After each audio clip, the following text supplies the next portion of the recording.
everyone, and welcome to the Straight Talk Wireless 400 here at Homestead Miami Speedway. Let's go over and join our commentary team. It's Matthew Owens, Matt White, and myself, Joshua Turner, in the USRN commentary box. Let's go over and join them now.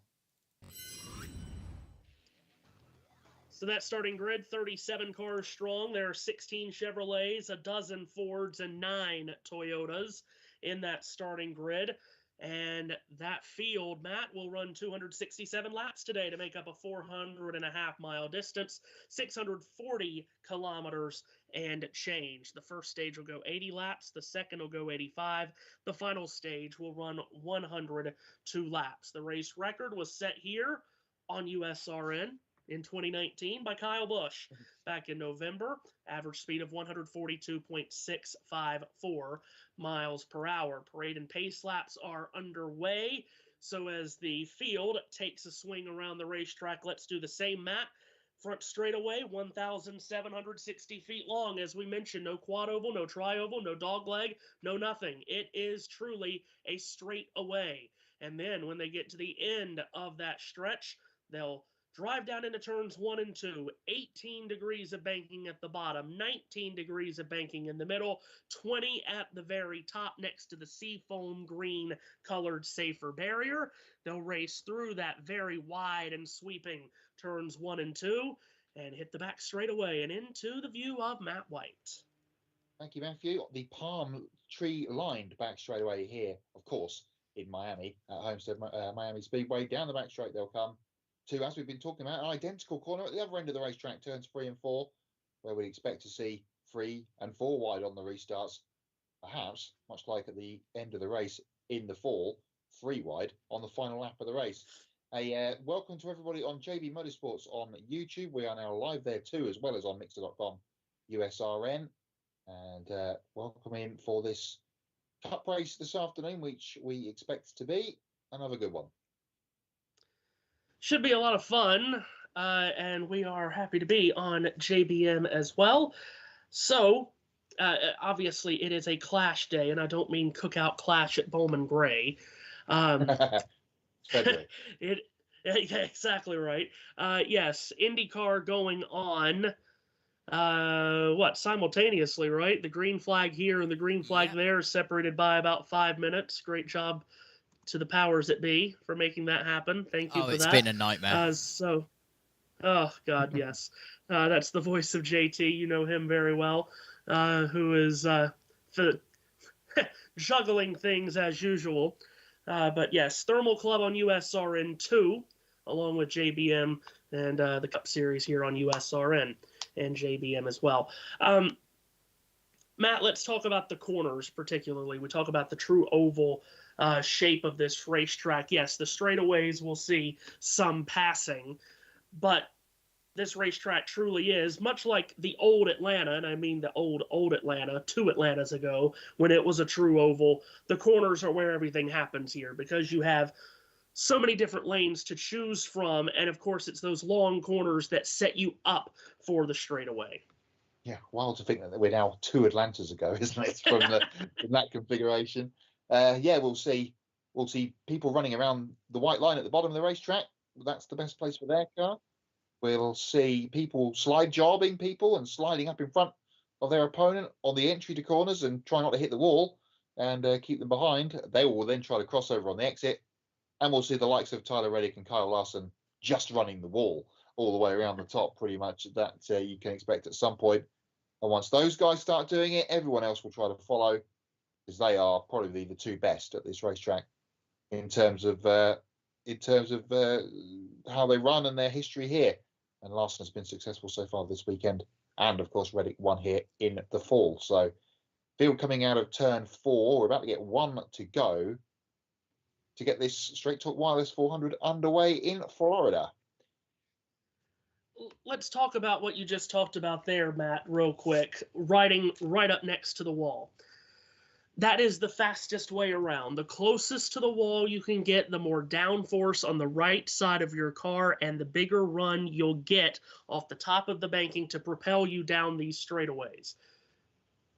Period, end of sentence, new paragraph. That is also extremely risky. Doing that 267 consecutive times on both ends of the racetrack without making a mistake is unlikely. When do these drivers start to run right next to the wall, I think, is a huge question strategically about this race today. Yeah, you're right. And going up there, you're going to hear us use the phrase, don't jump the cushion often today, because they're going to be using the air bubble between their car and the wall as the cushion. And you don't want to squeeze that cushion until it explodes and find yourself in the wall, damaging tyres or your car by trying to run the wall like the really experienced guys will know how to do. We've seen that before, where people go up there and then it causes a yellow and their day is done by overdoing it as such. That's on the whiteboard today. Don't jump the cushion. Beware of pit entry. Again, as we talk about pretty much every week, but we saw that with Kyle Larson here a couple of years ago when he smashed through the sound attenuator at the end of pit lane while in the lead of the race, let's not forget. And just make sure your car's good on a long run, because we will have it. We had a sort of a half to three quarters of a long run at the end of the race last year conclude in that tremendous finish. Cars are in turns 3 and 4, ready for the start of the Straight Talk Wireless 400 on the Ultimate Sports Radio Network and on JB Motorsports across all of the family of networks. Matthew Owens is up in the tower to take us to the green flag. So we get ready to go. Alex Bowman with a bit of a surprise pole run yesterday, and Josh Berry, who has surprised so many the last couple of weeks, maybe he's turning into not so much of a surprise anymore. On the front row with him, the green flag flies, and it's time to drop the hammer in South Florida as we are underway in Homestead. Alex Bowman gets away cleanly. Ryan Blaney 4 rows back fades high, and he'll stack it up 3 wide. First chance that he gets with Chase Briscoe and William Byron. Logano a bit of a wobble further back in the field there coming out of turn number 2. Bell, Larson and Gibbs 3 wide in the middle. But at the front, it is Bowman from Berry, Gregson in 3rd as they come through turns 3 and 4. And then Ryan Blaney sitting in 4th place. Alex Bowman is going to lead lap 1. Well, we've already got further than we did last October. Remember, Justin Haley went on a spin in turn 3 on lap 1. We complete lap 1 cleanly here with Bowman in front. Josh Berry's behind him 2nd. Ryan Blaney races past Noah Gregson to 3rd. And winding up on the top, Gregson the outlier in the top few places by the fact that his surname does not begin with B.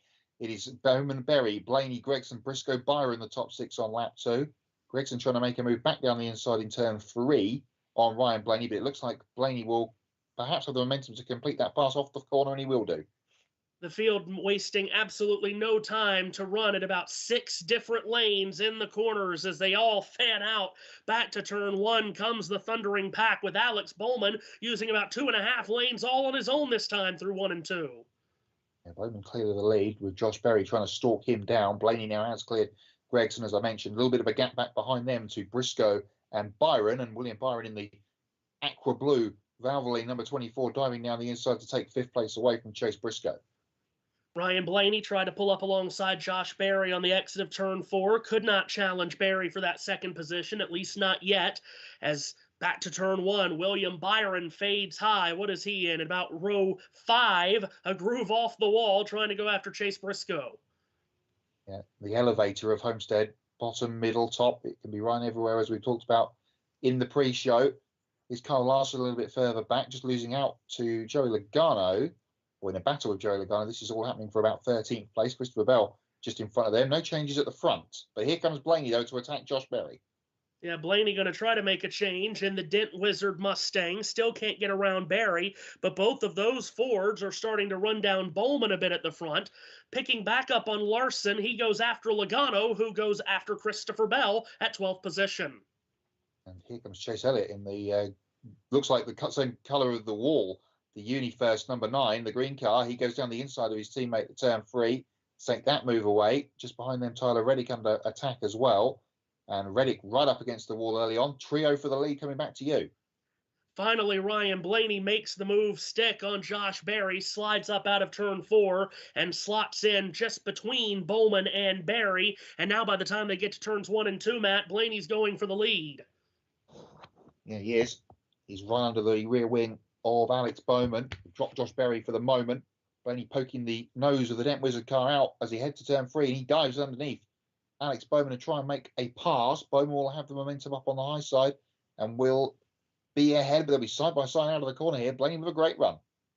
Back to the line, Bowman has his nose in front and just stays ahead of Blaney. It's one thing that I remember extremely well, Matt, from the October race here. Ryan Blaney was so good everywhere. Short run, medium run, long run, bottom, middle, top. He made that 12-car work in every circumstance. Yeah, and to what we've seen fairly recent over the sort of recent history from the 12, he can make his car turn and carry momentum through the middle of the corner wherever we are so much faster than some of his rivals. We saw that at Phoenix a couple of weeks ago, and he's trying to make that same move here as Kyle Larson got the wall last time out of turn 4 a little bit. So not even 10 laps in, and Larson has touched the wall coming out of turn 4. Again, the risk and the reward of trying to run at the fastest part of the racetrack this early in the race. We're talking about the Darlington stripe in a couple of weeks. I don't know why we don't have a Homestead stripe. Goodness me, down the back straightaway, Chris Buescher and AJ Allmendinger banging doors for 9th place. Meanwhile, back at the front, Blaney still attacking Bowman. Coming out of turn number 4, Blaney again pulls up alongside Bowman, who has a door clear of Blaney as they cross the line, but Blaney's going to drive it hard on the bottom of turn 1. Now he's going to drift up the banking and try to slide up across the nose of Bowman, and he's done that with relative ease. Yeah, it really has. So new leader, the 12 car, unfamiliar colours, looks a bit like Chase Elliott's scheme, doesn't it? White with blue and yellow, the Napa colours, but it's the Dent Wizard car that leads, and with those two battling each other, Josh Berry is closing in 3rd place. Yeah, Berry has closed right in that Wood Brothers number 21. So off to the lead goes Ryan Blaney, and the 12 car looking good here at Homestead, just as he did last fall, Matt. Yeah, good start for the 12 car. They've shown speed, haven't they, the last couple of weeks, but just much like a few other people, have not had the results to show for their speed. And we talked about Penske in the opener there, having a real good start to the season, but no real results. Joey Logano's still to find the top 10 this year, which is an amazing stat. Blaney as well has had speed, but just not come up with a finish. And this time he's got himself in a decent qualifying position, unlike last week. Maybe he can right the wrongs, perhaps, of not getting the victory here in the fall. Well, he would certainly like that, as it has been, as you documented, a very uneven start to the year for Blaney. We know about, of course, how well he ran at Daytona and got swept up in the big crash late. He was having a good run at Phoenix and blew an engine. Good run last week at Las Vegas and got caught up in that restart accident. It is something that Ryan Blaney is, let's say, used to, not getting the finishes that he feels he deserves. But yes, today seems to have another strong piece underneath him at this racetrack where he very nearly came through with a big win at. But I think what a lot of people may forget about that last year, Matt, is he was so good all day here at Homestead, looked like he had the win in his bag, and then, of course, Reddick took it away from him quite literally in the last corner. But let's not forget what Blaney rebounded to do the next week. He came back from that and smoked the field at Martinsville to advance to the championship. Yeah, for a second straight year. And it was tremendous. And it, much like scheduling lining up nicely, we go to Martinsville next week. So it could, perhaps, history might repeat for Ryan Blaney. He wouldn't like to think that he's going to get beat on the last lap again, though, today, like he did in the fall. But as I said, looking very good in the very early stages of this 400-mile race. So just underway here at the Homestead Miami Speedway, Ryan Blaney able to take the lead away from our pole sitter Alex Bowman. Again, this is an 80-lap first stage, and Bowman has just been taken by Josh Berry. So Berry has moved up into the second position. And you made mention of it, Matt, in ones to watch. I think now everyone is asking the question, how should we be viewing Josh Berry and this Wood Brothers team? Because it's back-to-back eye-opening performances at Phoenix and Las Vegas. Yeah, can they keep this run going over, as you said, the last couple of weeks and qualifying so far this weekend? Can they keep that run going into the next month, 2 months? Once we get to Charlotte, maybe, for the 600, where will they be in terms of pace, or will they fall away and then be a bit of a non-factor through the summer months until we get back to the playoffs in September? Kyle Larson had a even more heavy touch with the wall a couple of laps ago in turn 4. Battle on for second place heading to turn 1. Yep, Barry had taken Bowman, as I mentioned, but now Bowman goes back after him, gets underneath the 21, and passes him in turn 2. And this fighting is helping Chase Briscoe get involved, because he has latched immediately onto the back of Josh Berry, the leading Toyota in this race in this early stage, lap 16 of 267. And Briscoe is now on the back of the Dex Imaging 21. And they're hoping to see if he can get himself into podium contention in this early phase of the race. See if he can, as Noah Gregson runs back in the 5th position, about 4+ seconds off the lead. Great qualifying run for Noah yesterday, and he's taken it right up to that seafoam green wall here in the opening laps. William Byron and Austin Cindric making advances behind him, so Penske car leading, Penske car in 7th, Penske affiliated car in 3rd, Joey Logano in the other Penske car in 10th. They're doing much better at Penske here than they are at Thermal Club, where none of them made it out of the first group of qualifying last night. That race, of course, you can hear on USRN2 and on another stream here on JB Motorsports, wherever you're listening or watching along. Let's go to pit road. Well, Ryan Blaney, our new leader, talking to the team this morning, they said one of their goals coming into the season was to qualify better on 1.5-mile tracks, and they did just that. Qualified 6th here yesterday, and Ryan told me just before he got in the car he was really happy with it. Wasted no time making moves to get to the front, and as soon as he took the lead, said he went from loose to building a little bit tight, but Mike, it's been a rough few weeks for this team, and they're ready to turn it around. Well, and they are turning it around with a good qualifying run and a good start to this race, Matt. And not only has Blaney taken the lead, but he started to stretch it.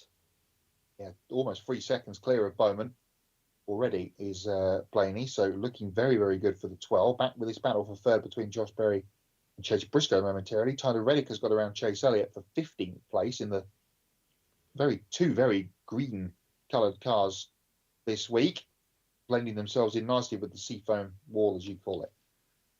Yeah, Reddick and Elliott, both of those cars very much look ready to go for South Beach tonight. They look like they're ready to hit the town tonight. Yeah, absolutely right. So the field blends their way out of turn 2. Let's quickly do a rundown for you. Blaney leading, as we've been talking about, from Bowman and Berry. Briscoe, Gregson, the top 5. Byron, Cindric, Allmendinger, Darrell Wallace Jr. and Joey Logano round out the top 10. Rest of the top 15, Busher, Bell, Zane Smith, Carson Hocevar and Tyler Reddick. Yeah, maybe a little bit surprising that we haven't seen Reddick and Elliott and Kyle Larson, for that matter, make their way up to the front as soon as we thought they would. But with that being said, Matt, we're only 20 laps in. Tire degradation extremely high on this racetrack, maybe just trying to save their stuff here in the first run of this stage. Yeah, tyres are going to be a big talking point, as they always are here. That'll come into play depending on when the cautions fall and things at the end of stages or even at the end of the race. Side-by-side battle continuing for 3rd. Briscoe attacking Berry. Yep, Berry, who slipped back to 3rd, might be slipping another position. Briscoe dives to his inside in turn 1. Started at the bottom of the track, did Briscoe, but he fades up. Berry will not put a challenge on further into the corner, so Briscoe's got that spot. Make that, the 3rd place confirmed then for Toyota. So all 3 different manufacturers in the top 3 places. Trying to continue his run forward.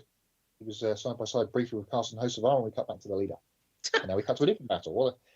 It's a pop quiz, ladies and gentlemen. Now we're looking at AJ Allmendinger being passed by AJ Allmendinger trying to pass Austin Cindric for 7th. Back in turn 1, Allmendinger takes it to the bottom of the racetrack to get alongside Cindric. 2 road course masters going at it here on this oval. Yeah, and as I said when we did the grid, AJ Allmendinger under the radar, really good start to the year. He's got 9, is that 9 or 3? It's a 3, sorry, I couldn't quite read it. 3 top 10 finishes in a row here at Homestead, the longest among the active drivers in the Cup Series. So does go well at this racetrack and proving that early here. Yep, went well last week too, as you mentioned. So Allmendinger running solidly in the 8th position. Meanwhile, Ryan Blaney setting sail, 3.5 seconds clear of Alex Bowman now, and Bowman has pulled 2 seconds on Chase Briscoe too. So this has been as good of a start as you could have wanted from Ryan Blaney and the 12 team. You know, Joey Logano said earlier in the week, Matt, that Homestead is the perfect place for stage racing. And I wish I had the audio clip to share here.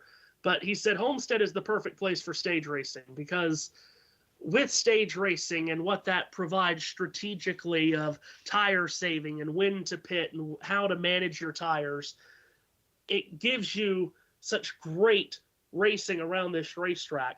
He went on to say, if it wasn't for stage racing, we would come here, run 400 miles with maybe 2 or 3 cautions, and someone would go out and win by about 15 seconds. I think he's hit the nail on the head there. Yeah, I think he's got it spot on. And of course, once we get cautions, that generally leads to more close racing between everybody, and then more cautions happen, which is sometimes good and sometimes not so good, depending on your view, but it does spice up the action, and we don't like these races getting too Martin Truex Jr. style, too strung out, especially at the front of the field. So it all keeps bringing everybody back together, and yeah, I think Joey's onto something there. And again, talk every week when we come to Homestead of why isn't this race track the championship from Harley? That was again talked about in the pre-season, wasn't it, about whether they're going to start rotating the championship race from Phoenix when that deal of it being the championship race comes to an end. Homestead obviously would be back in the mix there to get it back again. Yeah, and let's be honest. Let's talk about why Homestead does not have the championship weekend anymore. It's pretty clear, as is many things in the sports world these days. The only reason Homestead lost championship weekend and hasn't gotten it back yet is money. Remember, for all of those years, starting in 2002, Matt, it was Ford championship weekend. You had the Ford 200 truck race, the Ford 300 Busch nationwide Xfinity race, and then the Ford 400 Cup race to make up Ford championship weekend. Ford backed out of their sponsorship of that championship weekend. That then combined with the folks at Phoenix Raceway putting in a lot of money and huge improvements into their facility, said, okay, let's put championship weekend at Phoenix, shall we? And they did. And they have ever since 2020.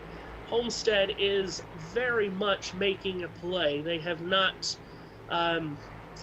how should I say, they have not minced words, the people at Homestead, of they want championship weekend back here. And quite honestly, Matt, to put it completely frankly, when I look underneath me and see the grandstands here, you can see why. Because not nearly as many people here today for a first Sunday of spring race as we normally have here for a playoff race or certainly the championship race. No, indeed. And yeah, moving to a pretty big sporting weekend with the basketball tournaments going on, and downtown in Miami, of course, we've got the tennis going on down around Dolphin Stadium. So that's a big draw, as it always is. So yeah, the congested sports calendar, not helping out the footfall into Homestead Miami Speedway today. I tell you what, while we're talking Homestead and we're on JBM, it would be interesting to see how many fans come back in a couple of weeks when Formula E touches down in the States here at Homestead when they run their next round, which is on a variation of the road course here at Homestead, with a dual facility, of course, with this race track having the infield. So it's going to be interesting to see how the fans come out and support Formula E live on JB Motorsports in a couple of weeks' time. Yeah, really will. I do remember that conversation going on during the off season about they'll be here with Formula E here in Miami, just a couple of weeks away from that. We've got some drivers coming down pit road here, maybe a tick earlier than we thought. Austin Cindric, Joey Logano, and William Byron were all running inside the top 10, and they're on pit road now. And more. 5, 4, 3, 2. Michael McDowell also on pit road. And so is Ross Chastain and Cole Custer. Larry, 32 laps in, a little early? No, this is exactly what we anticipated. This is about 8 or 9 laps shy of splitting it in half. They want to get advantage of those fresh tires. A lap or two could mean 4, 5, 6 seconds advantage. Penske cars Austin Cindric and Joey Logano come together on pit exit. This is a very unique pit road as more are on. 2 of the Gibbs cars. And here comes your leader, Reddick. Blaney, on pit road. Well, it's forced everybody's hand, so you I think one day I would just learn to not even throw it to pit road. Tyler Reddick exits. Christopher Bell is in. Second can of Sunoco race fuel in for the Rheem Toyota. And as Clint said, the leader is in, Ryan Blaney. Alex Bowman is in. Blaney clears pit road.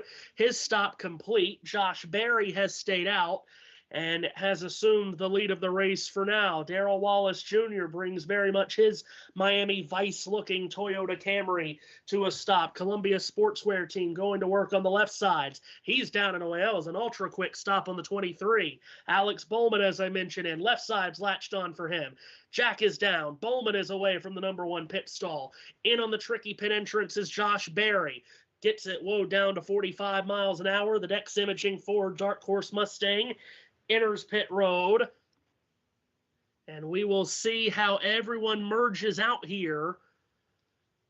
Interesting that I had made mention that it was maybe a tick earlier than we thought. Mike Joyce said the same thing, and then Larry Mack came back into both of us and said, no, you're wrong, I'm right. This is when we expected everyone in, as the Wood Brothers completes the service on the 21 car. A little slow on the left front, but he is away, is our Las Vegas winner, Josh Berry.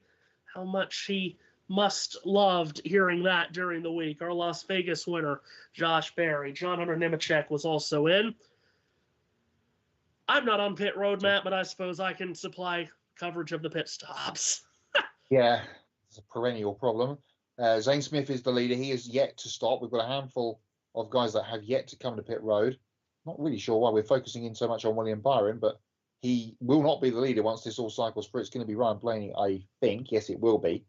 As Austin Cindric and Joey Logano continue their battle now on the racetrack rather than on pit road.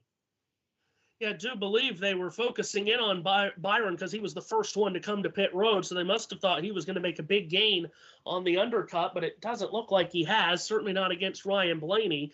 As Matt mentioned, though, we're still waiting on, goodness, about 11 cars to come down pit road, led by Zane Smith, followed by Kyle Larson, Chase Elliott, Ty Gibbs, and Austin Dillon, Denny Hamlin, Todd Gilliland, Ricky Stenhouse Jr., Ty Dillon, Shane Van Gisbergen, and Brad Keselowski are the 11 that have yet to stop. So, honestly, we don't often see that, Matt, as Larson's coming out of turn 4, and he just whips past Zane Smith to take what is the official lead of the race away for Larson. But we don't see this often here at this racetrack, Matt, of most of the leaders come in and 11 have stayed out, 5, 6 laps longer. That's not normally the strategy here. No, we'd see maybe a couple, and one of them is just coming to pit lane now. We would normally see out on the racetrack Ricky Stenhouse Jr., or has he just lost a place to Ty Dillon? He's actually, he stayed out, so ignore that. He's normally the one that will often stay out, but not this many staying out this much longer. So Byron did make a gain. He's got past Briscoe and Gregson, to name a couple. So Byron is going to be third of the guys that have pitted. Blaney, as you mentioned, still the leader with Bowman second. So he has made a gain, but not the huge leap that we perhaps expected.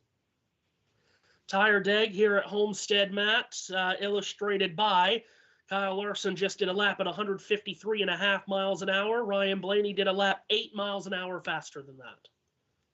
Yeah, and they're doing very different lines. Larson painted to the wall a lot, as we saw earlier on when he was rubbing up against it in turn 4. Blaney continuing his sort of arc of the corner, diamonding it a little bit. So working much, much better for Larson, who has just gone past the all-time lap leader at Miami. For a guy that's not been in the Cup Series that long, it feels like. He's now broken the back of that record, 626 laps now out front of this racetrack. Crazy, crazy number. Guys are smart. Man, that 5 car's getting ate up pretty good here. Well, they got to come now because there's no advantage to running further because this is lap 40. This is halfway of stage 1. They need to come now. Larson's last. We'll see when Cliff Daniels brings the 5 car to pit road. Denny Hamlin is in this lap. Maybe not uncommon to see Denny run longer than everybody else either. Right side's off and on the progressive Toyota. Left sides are on as well for Denny, and he's away. He did it in the 4 race from memory, which got him into the position to be in position to win the race at the end, which didn't come his way. And as the guys next door to you in the Fox booth were suggesting, here comes Kyle Larson to the pit lane this time. Down to 45 miles an hour, avoids the pit attenuator, and here's Larson. Do we dare get a report? There's his service as Zane Smith. The answer is no. So Larson is away. Oh. All right.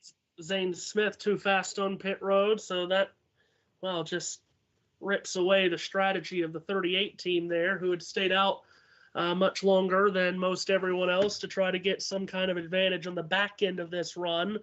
And a shame for Zane and the Aaron's Dream Machine. And to go back clearly, to my, previous comment, look who's the only man yet to stop. 47 car Ricky Jr. now in 3rd place.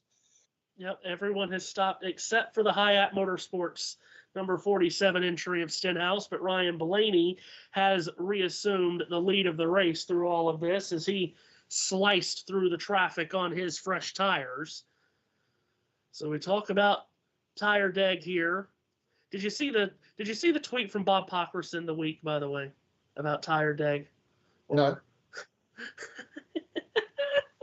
So, of course, we've got a lot of new people watching IndyCar these days, right? Because it's on Fox, it's on a new network. So there's some new people that's finding out IndyCar verbiage. And Bob Pockrass, who is certainly now covering IndyCar on Fox, everyone loves to tweet him, right? So someone tweeted Bob Pockrass, what is this that I keep hearing about IndyCar, about a tired egg? And Bob did correct him. No, it's not a tired egg. It's tire deg, as in degradation. And that made its rounds over Twitter. Yeah, we talk about that while we get the advert for Chegg. So it's all lining up nicely.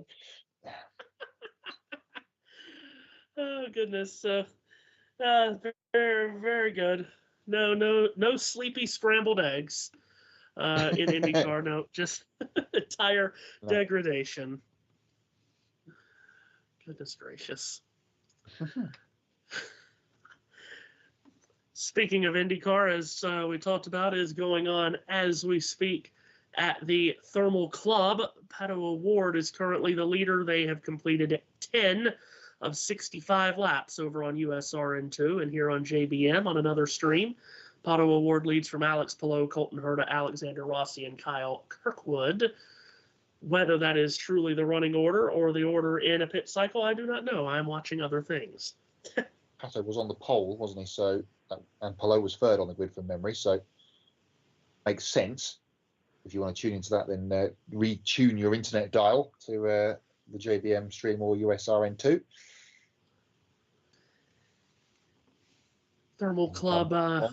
Moves to Long Beach, of course, the second crown jewel of the IndyCar series. That's the next IndyCar race in 3 weeks' time. Thermal Club hosting a points race in the IndyCar Championship for the first time. We had this conversation last week, Matt. Do you consider this the inaugural Thermal Club Grand Prix? I don't know how you word that. It's certainly a full-length race rather than being split up into segments and knockouts and all the manner of things they did there this time last year. Anniversary of that is this week, I believe, without having my spreadsheet open. So, inaugural race for IndyCar in a points capacity, let's say. See if that's on the schedule next year or if it gets swallowed up by the race in Arlington, Texas. Very good point. Didn't think about everyone is very excited about. Which will be on this weekend next year. Yes, correct.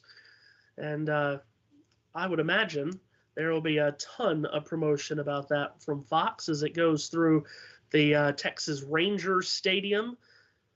I know that for sure. It definitely passes the Texas Rangers Stadium. Might even the Dallas Cowboys Stadium. I do not know. Yeah, they're next to each other, aren't they? It's some within the vicinity there, using the part of the car park and all the roads around the edge of that stadium complex. Lap 50 of this 267 lap race at Homestead. Well, I say at Homestead. Alex Bowman's in Homestead. Ryan Blaney is on his way to the Everglades. He's 8 seconds clear now in the lead.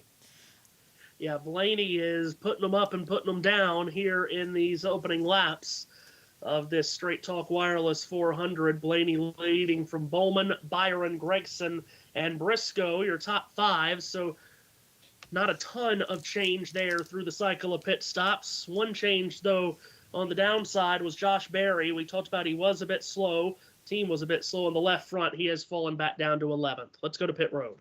For them, crew chief Blake Harris was very concerned about the start of the race and the long run speed that they would have in that 48 car. They did not show any long run speed yesterday. Today, though, a little bit different story. Right now, Alex happy with the car. He's tight, rolling through the center of the corner. Gets a little bit too free off with it at the moment. And the 24 car, William Byron, a good start as well for him.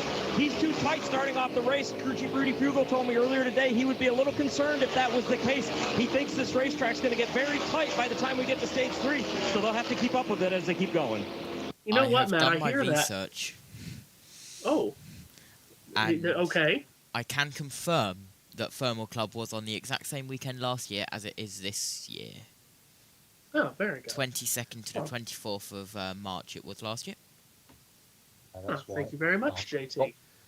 Spreadsheet filling in. There we go. Thank you, Josh. You hear that report from Regan Smith down there, Matt? Realms. You know the you know the thing that comes to mind, Matt, when I hear that from Regan Smith is that would have been great to have when the cars are actually on pit road in front of him. Yes. But as within most first pit schedules nowadays, we get to hear from the guys in the booth rather than the team on pit lane. We are being paid to be there. I mean, yeah, if we go back to the Truck Series race on Friday, I looked up and I was like, how has a pit reporter got to the outside of turn 1? Really? Yeah, so Friday night was the drivers only broadcast, of course. Who did they have on pit road? It was Austin Cindric and Carson Hocevar. Correct. Were the two on pit road. Yeah. Oh dear. And I believe it was either Carson Hocevar or Austin Cindric who went walkies to the outside of turn 1 and they found a war veteran. Boy, I tell you, the description of pit reporter, wide and ranging. I mean, anyway, our running thing on JB Motorsports is how many kids do they show on the Fox broadcasts? Yes, had a lot of those last week. Here's Darrell Wallace Jr. trying to slide job Austin Cindric in 1 and 2 and was unsuccessful in that. Matt came very close together off the corner. Going to add on to that pit lane story, but I'll come back to it. They're touching down the back straight between the 2 and the 23. Wallace was not happy there with Cindric's defence, and that has brought Josh Berry back into the mix. The Grand Prix of 8th position continues between these 3 guys. And Cindric very loose off of turn 4. Wallace slides up in front of him off the corner. So Wallace secures that 8th position, at least for now. He'll dive it down to the bottom of turn 1, take the air off the nose of Cindric. It allows Berry to rumble around the outside of Cindric to try to take that 9th position away. Well, that was that was very dramatic, Matt. Yeah, we've had a couple. That's twice now. We've had cars hitting each other door to door on the back straight. It was Allmendinger and somebody earlier on, wasn't it? Busher in the early laps. And now those 2 guys. I'll add on to that pit reporters going wandering conversation. Gold Coast last year for supercars during one of the Porsche races, they had Chad Nailon in the suite, which looks over the beach chicane the Gold Coast, and then he walked through the sweep, and he was on the beach. Can't get much better than that, frankly. No, not really. Didn't we have a swimming pool incident one time? Or am I thinking of something else? I have no clue. I'm ringing a very, very small, distant bell, but yes, somewhere, probably Monaco, wasn't it? Someone in a swimming pool on a boat. But does that make sense? Yeah. Probably Ted, I would imagine, in a practice session. Didn't Martin Brundle end up on a boat in one practice session when he was doing the trackside?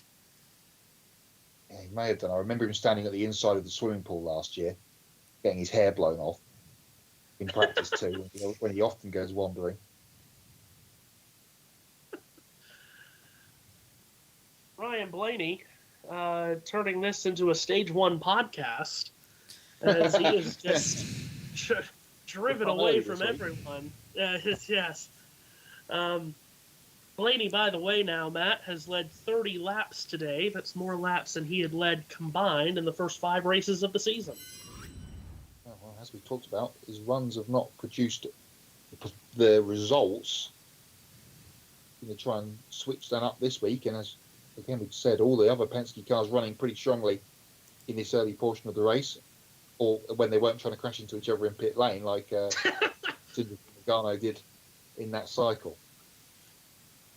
Yeah, you talked about Penske struggles yesterday at Thermal Club in qualifying. Scott McLaughlin, pole sitter at St. Petersburg, started on the last row of the grid today. Yeah. Boy, IndyCar never disappoints, does it? Matthew, can absolutely. I be that guy real quick? Sorry, oh, Matt. please. FS1. Why show a live NASCAR race when you can show a robot with a QR code about the Fox Sports app for like 75% of the race? Please continue. I think that's an internet rather than a television issue with FS1. If you're watching on your TV, you wouldn't get that. Yeah, we got local breaks on the TV, believe me, because I've got the second screen up. Noah Gragson, still running solidly in the 4th position here. I think it's still taking people some time, Matt, to get used to getting their mind set on Gragson in this 4 car. That is a front row motorsports entry, not Stuart Haas, not Haas factory team. No, it is a front row motorsports entry. But they have had really a terrific weekend so far here in South Florida, haven't they? Really have, and running in a solid 4th here, and has been in the top 5 conversation so far throughout the first 60 plus laps.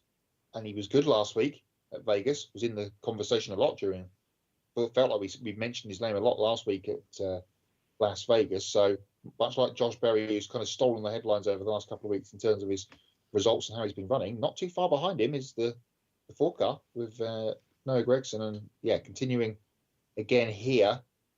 It's just about time for him to start making these kind of runs. He's into his 3rd full season now. Of course, one of those was interrupted when he was injured and then substituted out, but now he's back in full time. This is where we need to be seeing Noah running. Yeah, absolutely. And he's always been good at this racetrack, especially in the Xfinity Series. Remember, he won once here in the Xfinity Series. Remember, had the one race in February of 21 where he was on his way to winning and a lap car cut down a tire right in front of him, and he ran into it. But other than that race, he was top 5 every time he ran at this track in the Xfinity Series. Yeah, David Starr, that's right. 5 times he ran at Homestead in the Xfinity Series, top 3 twice, top 5 4 times, and led over 250 laps at the track. So he's always been good here.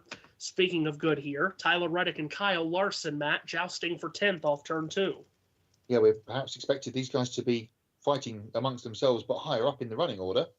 But still a long, long way to go, 200 plus laps. So these are the 2 of the 3 last winners at this racetrack, and Larson making the pass on Reddick. Can he get up in front of the 45 for the middle of 3 and 4? He does so. So Larson, who started slowly, but he's getting into this race now and up in a 10th place. Yeah, silly me for thinking that Larson would think about risk versus reward of running the top so early in the race. He's been there since the very beginning, Matt. He's still there in turn 2. Yeah. Not going to be much left of the right-hand side of the HendrickCars.com number 5, is there, by the end of the day? We don't see the right-hand side of the cars often on the TV pictures, and good job, really, because it's probably beaten and bashed within an inch of its life already, and we're only 67 laps into the race. Yeah, it was fun Friday night listening to Kevin Harvick, Joey Logano, and Brad Keselowski on that Drivers Only Truck Series broadcast of just watching them watch him go up against the wall and run 3 inches off the barrier time after time after time. It was really incredible just to listen to them. Yeah. When you get a chance to watch that Truck Series race, my goodness, it was just a fantastic finish and just really a masterclass of what Kyle Larson can do around this racetrack. He runs in the 9th position as he just got around Darrell Wallace Jr. He will quickly be trying to run down Josh Berry here shortly, as Larson is on the move down to 13 and now 12 laps to go in this stage. At the front, though, it's Ryan Blaney by 9.5 seconds. Speaking of Larson on Berry, Matt, here they are in turn 3. And yeah, he is motoring his Berry, and his Larson, sorry, and he gets to the inside of Berry and just passes him as like he was a lapped car. Don't forget, Larson held out longer on that run with the first set of tyres, so he does have a tyre advantage against pretty much everybody in front of him from here to the end of the race. So he's past Berry, and he's going to start running down A.J. Allmendinger, who I believe at your feet, Matt, just a few moments ago, got a piece of the turn 3 safer barrier. Yeah, just as we were watching that battle behind him, A.J. got a bit of the wall as he's trying to chase down Joey Logano for 6th place. But serenely out front at the moment is Ryan Blaney, and Allmendinger has now been passed by Larson, who's continuing his march forward, and another position for the 5 car. So Larson does make the pass on Allmendinger and moves up to 7th position on the racetrack, and he will quickly be going after Joey Logano. But how about now? Oh, and we have a yellow. And it's Christopher Bell spinning on the main straightaway. Christopher Bell in a solo car spin has come to a stop on the seafoam green painted apron right at the start-finish line, gets back going. 43. And Eric Jones, as you hear, will get the free pass. Thank you, JT. Has the yellow waves for the first time today. And it happens at a tremendously dramatic time, Matt, because everyone's going to come to pit road now with 10 laps to go in the stage to get fresh tires. And we're going to have a dash to the end of the stage of what will turn out to be probably about 3 or 4, maybe 5 laps. Props to you for sliding in the Murray Walker line there. But, yeah, this is going to be interesting. Who's going to stay out? Who's going to come? We've had pretty much a 50-odd lap run on these tyres, so you would imagine everybody will come. They're getting ready down on pit lane, but there's going to be some people that risk it and try and run the risk of getting a good restart and some stage points, which will come with, I would guess, 5 or 6 laps to go. Bell, as you mentioned, under power. He's got a right rear that is flat, and hopefully, as Fox comes back from their break, we're going to get a replay, and we are. At the very top of the banking coming off turn 4 and just lost it. Not sure if the tire went down to cause the spin or if the spin caused the flat tire. Rare to see him make a mistake like that. No, especially this year. And right up against the wall and just looped it coming out of the corner. So he's in pit lane now. Let's make sure he stops at the right box, unlike the dramas of last week where he ended up in Chase Briscoe's box to tighten a loose wheel.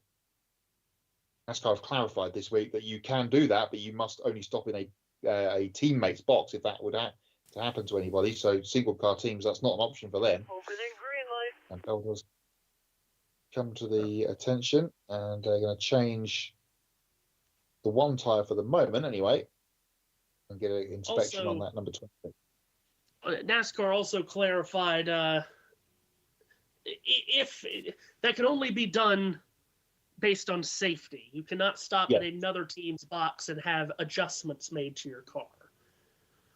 So, pit road should be open this time around. Christopher Bell can come in on a closed pit road. Pit road open, green light.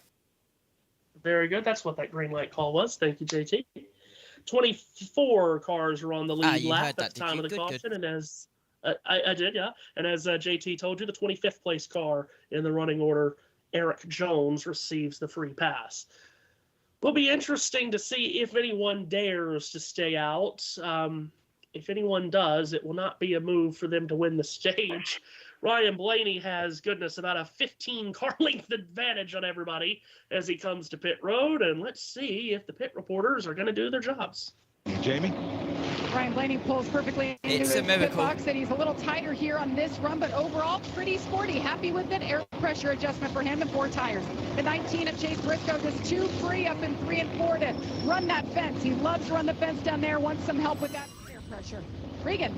William Byron in the 24 car felt like the rubber on the track because the green flag stops may have fooled him just a little bit to start the run.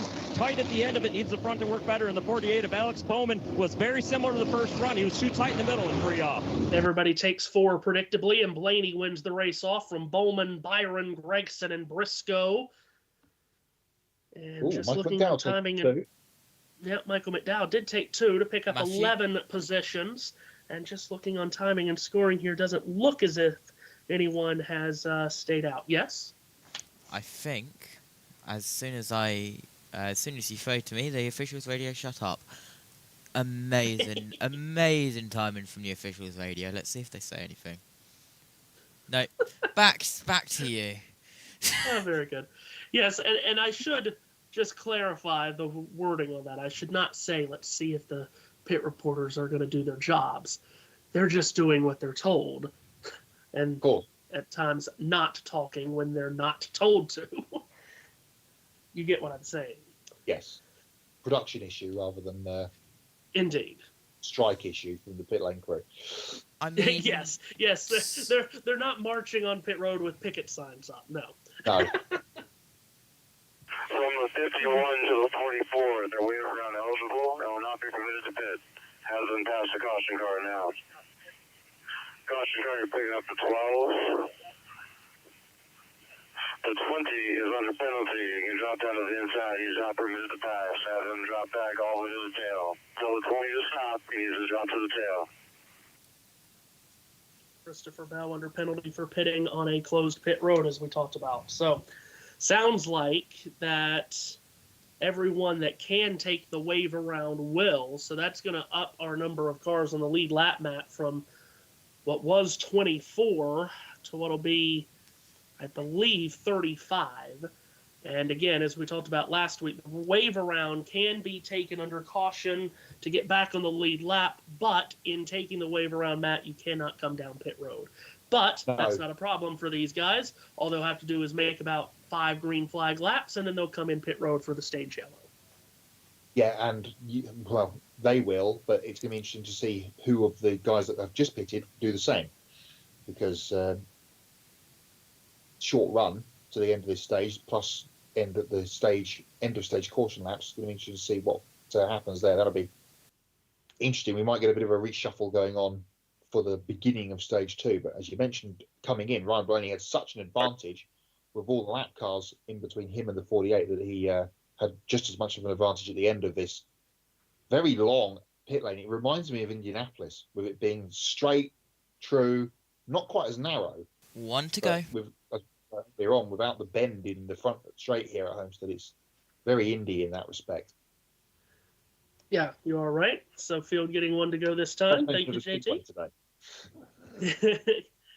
Yes, indeed. We're getting closer. Well, we'll have the countdown. Well, you know how it works around here. We'll have the countdown as we get closer and closer. As April is right around the corner. Track in the Sport did a good job earlier today, Matt, during pre-race festivities, honoring the local fire department around here in the Miami-Dade community. Of course, that was a storyline during the week. What had turned into a very large brush fire, not a wildfire, but a very large brush fire just on the edge of the speedway, really put our weekend in doubt at some point during the week. Yeah, especially Monday, Tuesday, there was some jeopardy that the race might, or the weekend, because of course we had Truck Series on Friday, as we talked about, maybe delayed or something, but thankful for all the men and women of the emergency services for getting all that done and making sure that we could enjoy our weekend here at Homestead. Cars are all lined up, ready to go. The Stingray will do the left turn to pit lane shortly. It'll be a 5-lap dash for the points, with Ryan Blaney and Alex Bowman on the front row, William Byron, Noah Gregson on row 2, Briscoe and McDowell with his 2 tyres on row 3, Matthew. So here comes the field of the green flag. 5 laps to go in stage 1. Blaney and Bowman see the green, and 3 rows back, Kyle Larson and AJ Allmendinger dive bomb to the inside of Noah Gregson, and that stacks them up 5 wide going into the corner. But at the front, Alex Bowman's gotten the jump and the lead from Ryan Blaney. Huge jump on that restart from AJ Allmendinger to make that 5-wide move, and we've all survived through 1 and 2 miraculously. Down towards turn 3 they come. It is Bowman, with Blaney attacking to the inside of him, 3 wide behind, Larson on the inside of Briscoe and Byron. Can Blaney clear Alex Bowman off the corner? He can. Wow, big dive bomb to the bottom by Blaney, and assertively puts himself back in front of Bowman for the lead with 4 to go in the stage. Behind those 2, Kyle Larson goes way up the banking around the outside of William Byron looking for 4th. 2 teammates side by side. Larson will have momentum on the high line. Now he'll pick up Chase Briscoe slipstream. Down the back straight, Byron tucks in. Allmendinger and Cindric continuing their battle from before, just behind these guys as Larson launches down the inside of Chase Briscoe, tries the slide job. Briscoe saw it coming and gave him enough space to keep them all going. Byron trying to get involved, 4 under a blanket for 3rd. Byron pushes Briscoe down the main straightaway. They both go past Larson, who will now re-engage this battle along with AJ Allmendinger into the corner.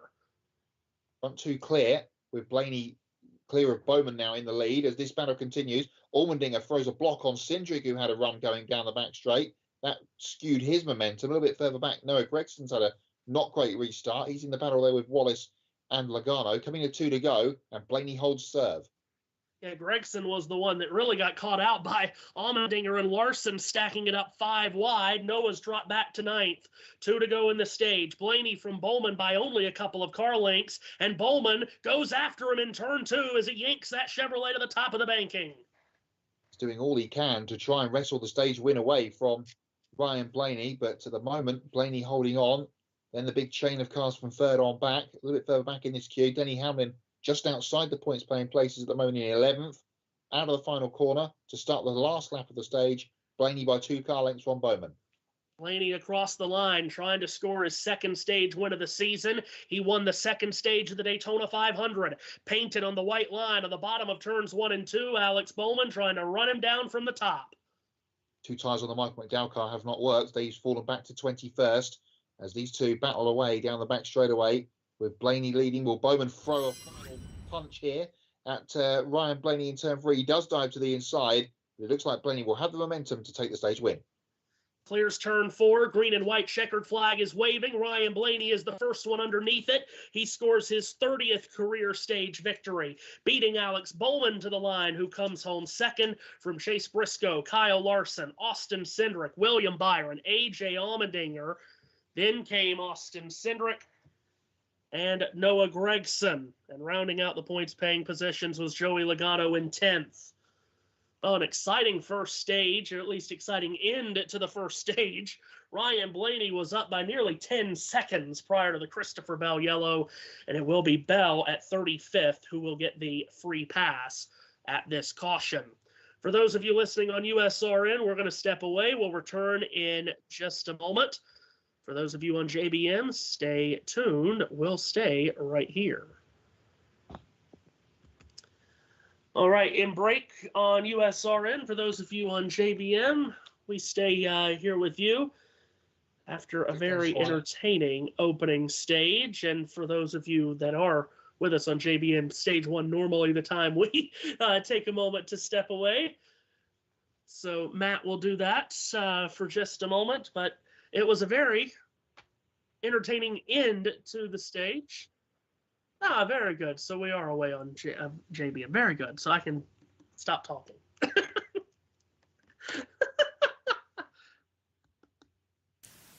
Under caution here in the end of stage 1, stage 1 to 2 break. Let me take you through the running order. In first, it's Ryan Blaney. Second, Alex Bowman in the 48.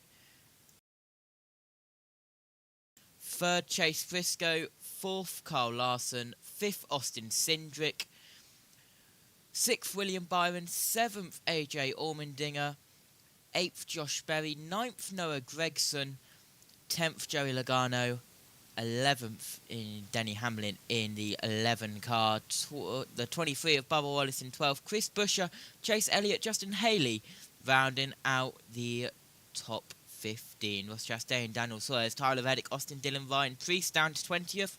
John Hunter, Nemechek, Michael McDowell, Ty Gibbs, Eric Jones, Ty Dillon in 25th. Brad Keselowski, Riley Hurst, Ricky Stenhouse Jr., Stain Smith and Todd Gilliland down to 30th. Then it's SVG, Cole Busch, Cole Custer, Carson Hoster, Christopher Bell in 35th, Cody Ware, and JJ Yellowly down in 37th and last place, 1 lap down. Still under caution then, 83 laps to go in this stage number 2, 185 laps to go in the full race.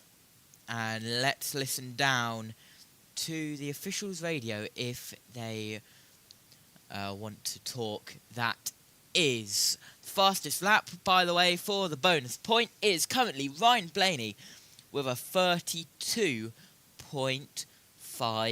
AJ Allmendinger on that last lap set a new personal best, 32.946. No bonus point for that. It is only the overall lap that gets a bonus point. Getting ready for pit road open, and let's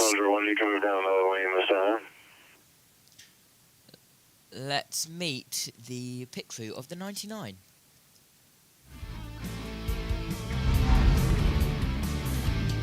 Talented group right there. Led by crew chief Matt Swiderski and the spotter up on the roof, Frank Kimmel II. Undefeated at checkers. Can you imagine them boys on the road? Blue cheese. Yeah. My goodness. I'd like to hang out with them guys on the road. You got the bowling covered. Yeah, 300 got checkers covered. They seem like more fun than you. No, actually, that's right down.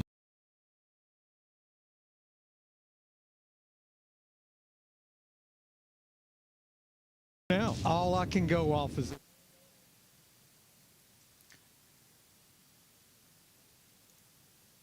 pit road open this time, guys.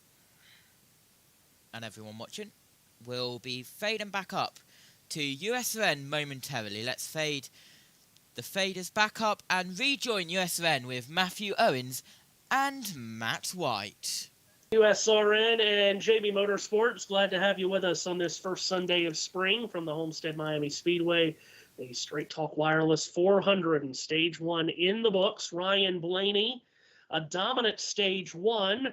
He was up by nearly 10 seconds when the Christopher Bell spin brought out the caution. Everyone came to pit road. Blaney able to overtake Alex Bowman on the restart and get the stage win that he very much deserved. And now, Matt, talking about the tire dag on this racetrack, only 5 green flag laps run there, but everyone's going to be right back on pit road to get fresh tires. Just to talk about how much the tire wear is at this racetrack. Here everyone comes. The most laps today, got that stage win. He was on stickers there for that 5-lap shootout. He's pretty happy with it. Remember, he's finished second here the last 2 straight years, never won here at Miami. Meanwhile, you see Kyle Larson in the 5. They're putting 4 tires on it. Said he was pretty happy with it. They're a little loose in traffic in turn 3, but changes if he's up there in the lead. But happy with the 5 again. Austin Cindric's team is trending the right direction. He was tight the early runs in the race. That time a little bit better with the 2 car. Still needs to be freer. The 48 of Alex Bowman couldn't get the throttle down to be able to get up there. No! For the stage trouble up. Josh Berry and Joey Logano have come together and spun on pit road right in Austin Cindric and Justin Haley's pit box, I believe. No, just beyond Haley's. Logano pulls into his pit box, pointed the wrong direction. Berry will do the same. You were just talking, Matt, about on the last caution how narrow this pit road is, and it looked like those 2 were coming out along with Denny Hamlin and Kyle Larson. There just wasn't enough room. No, Hamlin was up against the wall with Larson to his left elbow. Berry and Logano emerged from their pit boxes pretty much at the same time. And Berry hit the side of Larson's car and spun across. Logano was the innocent bystander there, had nowhere to go. Justin Haley almost ran into the front of Logano as he was facing the wrong way. And drama for a couple of guys that have been in and around the top 10 for the bulk of this race so far. And we'll have to wait and see what they think down there on the 5 crew about left side damage on the Kyle Larson car. Boy, it takes you back to that scary pit road accident here at this racetrack back in November of 2001 when Ricky Rudd and Ward Burton's cars came together and clattered into pit crew members. And that was the last race. That was the penultimate race of the 2001 season, Matt, and that was the, no, I had that wrong. There was a couple of races left in the 2001 season because of 9/11. But that was the last race in NASCAR until a rule was put in where all pit crew members that went over the wall had to be wearing a helmet. That was right here at this racetrack in 2001. Seems a late call for something like that to be made, to be honest, to the helmet rule, but okay. Well, we went all the way to 1990 without having a pit road speed limit, which is just insane. That's true. Very true. And we were still, not long before that, we were still racing back to the caution flag. Yes, and racing as hard as you wanted to on pit road, which was just insane to think about. All right, as I've mentioned a couple of times, Matt, it's the first Sunday in spring, March 23rd. What do you have for us in this Stage 1 break? Yeah, for JBM listeners, viewers, this is what we do every Stage 1 at the end of a race on USRN. It's the On This Day in Racing for today, March 23rd. We'll do the birthday list first of all. 3 former or current Formula 1 drivers' birthdays today. Alex Albon, who you would have heard his name be mentioned on the JBM USRN airwaves this morning from China. Happy birthday to Alex, although it's probably tomorrow wherever he is in the world right now. Race driver turned DJ, Jaime Alguersuari, his birthday today as well. And former BAR driver from the late 90s, early 90s, Ricardo Zonta, most famous for being overtaken by Mika Hakkinen and Michael Schumacher at the same time at Spa. Your Olympic hero, no, not Kurt Angle, Chris Hoy, his birthday today, the Olympic legend. So happy birthday to Chris. I hope he's doing well in his cancer recovery. Races that happened on this day. Last year, we were at Circuit of the Americas for the Truck Series. Corey Heim won the XPEL 225. Kyle Larson won on the same day in the Xfinity Series, the Focus Health 250. That was the race where Shane Van Gisbergen and Austin Hill tripped over each other, of course, in the late laps. Kyle Busch won a truck race at Martinsville in 2019 on this day, the True North Global 250. On the same day, Oliver Askew, another name from the past, he won an Indy Lights race at COTA, in IndyCar's only trip to COTA in 2019. That was the first of 2 races that weekend. John Eric Verne won a Formula E race at the only E-Prix that happened in Sanya. That was 2019, Sanya in China. Scott McLaughlin winning in Supercars at Albert Park the first race of the weekend in 2018 for the Supercars races that supported the Grand Prix. Another couple of Kyle Busch wins on this day in the Cup Series at Auto Club in 2014, the Auto Club 400, and the year before the Royal Purple 300 in the Nationwide Series. Kimi Räikkönen won the 2008 Malaysian Grand Prix at Sepang on this day, and he also won at the same racetrack in 2003 for his maiden Formula 1 victory. Tony Kanaan, there were 2 IndyCar races on this day when, of course, it was a split in 2003. TK won at Phoenix in the Purex Dial Indy 200, and Paul Tracy won the Telcate Telmex Grand Prix in Monterey. Kurt Busch winning at Bristol on that very same day, the Food City 500 down there in Bristol Motor Speedway. Dale Jarrett a winner at Darlington in 97 in the Trans South Financial 400. Mark Martin also won at Darlington in 96 in the Busch Series, the Duraloop 200. And Nelson Piquet won the Brazilian Grand Prix at Autodromo Nelson Piquet, it wasn't called that then, in 1986. That brings you up to speed. We're on this day in racing, March 23rd. We'll do it all again next Sunday. Very good. On what will be the final Sunday of March, March 30th it will be, when we are in Martinsville. Close out the month of March. Rolling forward to next week. There's a couple of good names on the list for the birthdays next week too. Very good.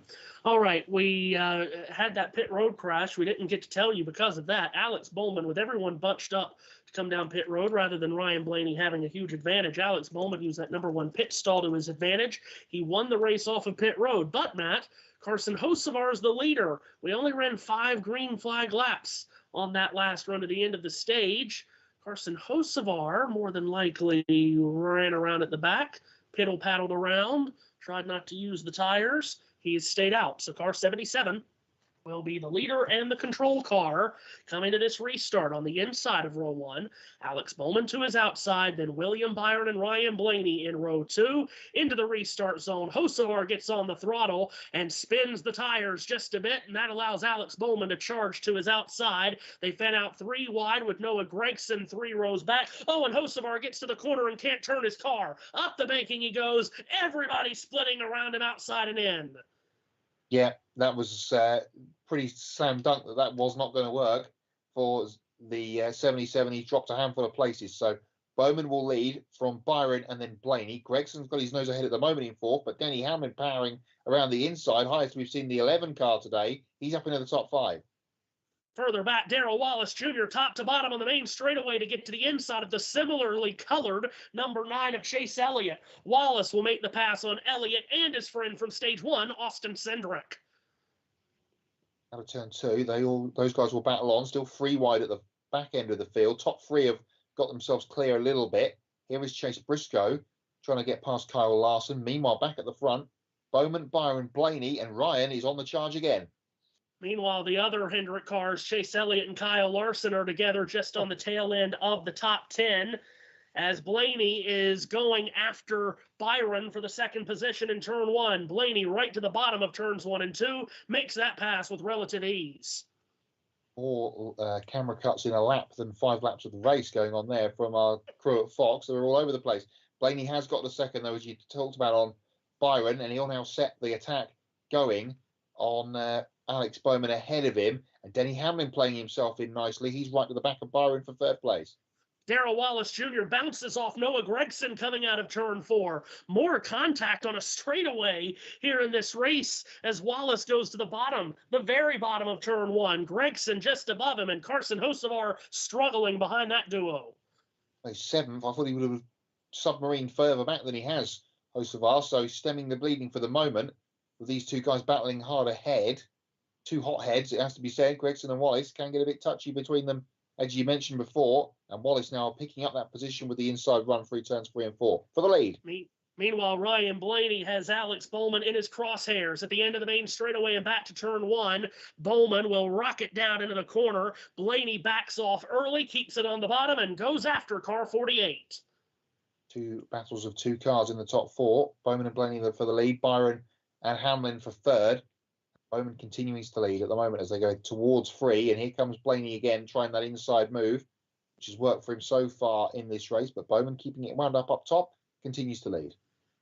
Behind those 2, Denny Hamlin going after William Byron for 3rd. Byron's Valvoline Chevrolet has a door in front. Hamlin in the new look, progressive colors, dives right back to his inside in turn number 1. Meanwhile, Blaney takes his car up the banking in the corner to try to go after Bowman, while Gregson and Hocevar still battle tough off 2.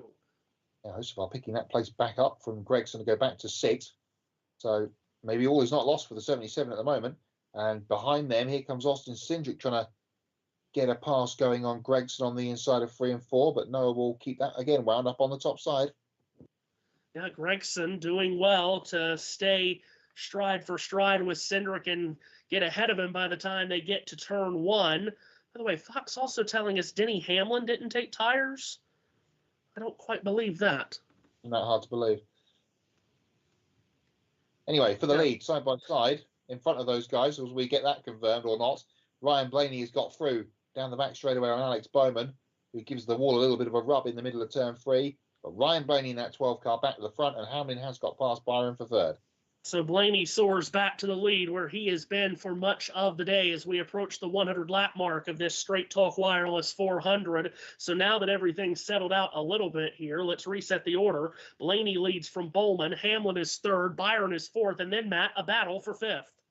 Yeah, Wallace and Hocevar this time, as Carson tried to recoil after that poor restart, he's now going forward again in that 77 and trying to get the move done on Wallace down to the low line through turn 3 and 4. Will he be able to clear him off the corner? Not quite. Wanted to slide all the way up, but thought better of it. Wallace sticks his nose in around the outside. He'll hold on to this 5th position, at least for now, but by the time they get back to 1, Hocevar going to ride the rim around the top. What do you got, JT? Just a quick update for IndyCar viewers who have come over from the IndyCar stream over to the NASCAR stream on JBM and USON.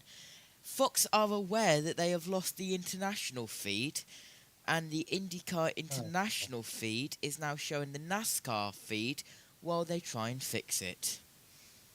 So we've got NASCAR on Sky F1. Excellent news. I think. I don't know. I haven't looked. I would assume so. Let's Really? let's have a quick look, shall we? Well, Yes, I have please. just... For people that are recording the race on Sky Sports F1, you kind of need to know these things. Oh, it's adverts. I have just clicked over to Fox, the local Fox station, and they are showing an aerial shot of Homestead. Yeah, the whole IndyCar feed has crashed and has gone down. Oh dear. Oh jeez.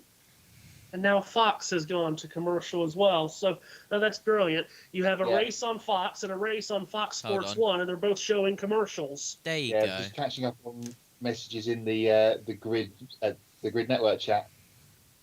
It was Kobe that kicked it off. Well, the broadcast crashed. Oh dear. I will be back, guys. I'm just going to connect on my phone to the JBM IndyCar box. Wish me luck. They've lost scoring as well, apparently, at Thermal. Oh, that's brilliant. So red flag the race. Yes. Have they? I don't know, but they should. You would No think one they'd can have see it. to. No one's scoring it. What's the point in the cars going around in circles? Yeah, I would tend to agree with that. Oh, no. Oh, that's so bad. Oh, gosh. Well, we're still scoring cars. We're still racing at Homestead. Where the leader is Ryan Blaney, who, if you are just twisting us in after from IndyCar and what's going on in that portion of the racing world, Matthew Owens and Matt White here with you. Matt Squared here at the Homestead Miami Speedway, where Ryan Blaney won this first stage, Matt, in dominant fashion and has taken the lead very quickly to start stage 2. Clearly the 12 car is clicking extremely well, albeit just over a third of the way through, about 100 laps through this 267-lap race. Yeah, and Alex Bowman was his main challenger, but he's just been passed by Denny Hamlin for second place in turns 1 and 2. So Denny Hamlin up to second now, progressively coming forward, the 11 car. Very well. Well, had to be done at some point, didn't it, this year? So we may as well get it in the first race. And now Fox has come back from break. We're getting a replay of what we've just seen on the international feed. Hamlin up to second on Bowman. So Hamlin moving up into the second position. And again, remember, Hamlin was leading with 2 to go here last October and finished third behind that tremendous Tyler Reddick, Ryan Blaney battle. Just for those wondering, Fox has come back with an aerial shot of Thermal Club, but it is not the broadcast. Nope, they've just gone back to commercial again. Boy, giving play-by-play on many things here. So you're going to drop one of those plates that you keep spinning. In the broadcast over there. So it is Blaney from Hamlin now at the front of this field, just past the 100-lap mark at Homestead.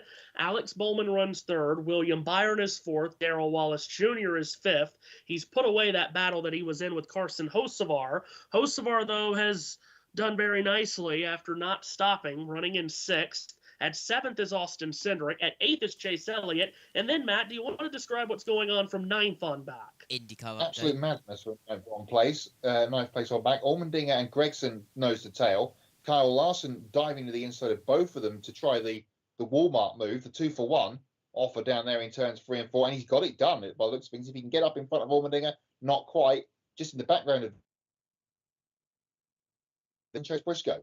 and Ross Chastain. Allmendinger holds on to that spot over Larson, but as they go into turn 1, Larson's going to try to pull a slide job on Noah Gragson. Will Gragson give him room? Just enough, and Larson makes that pass for 10th. What you got, JT?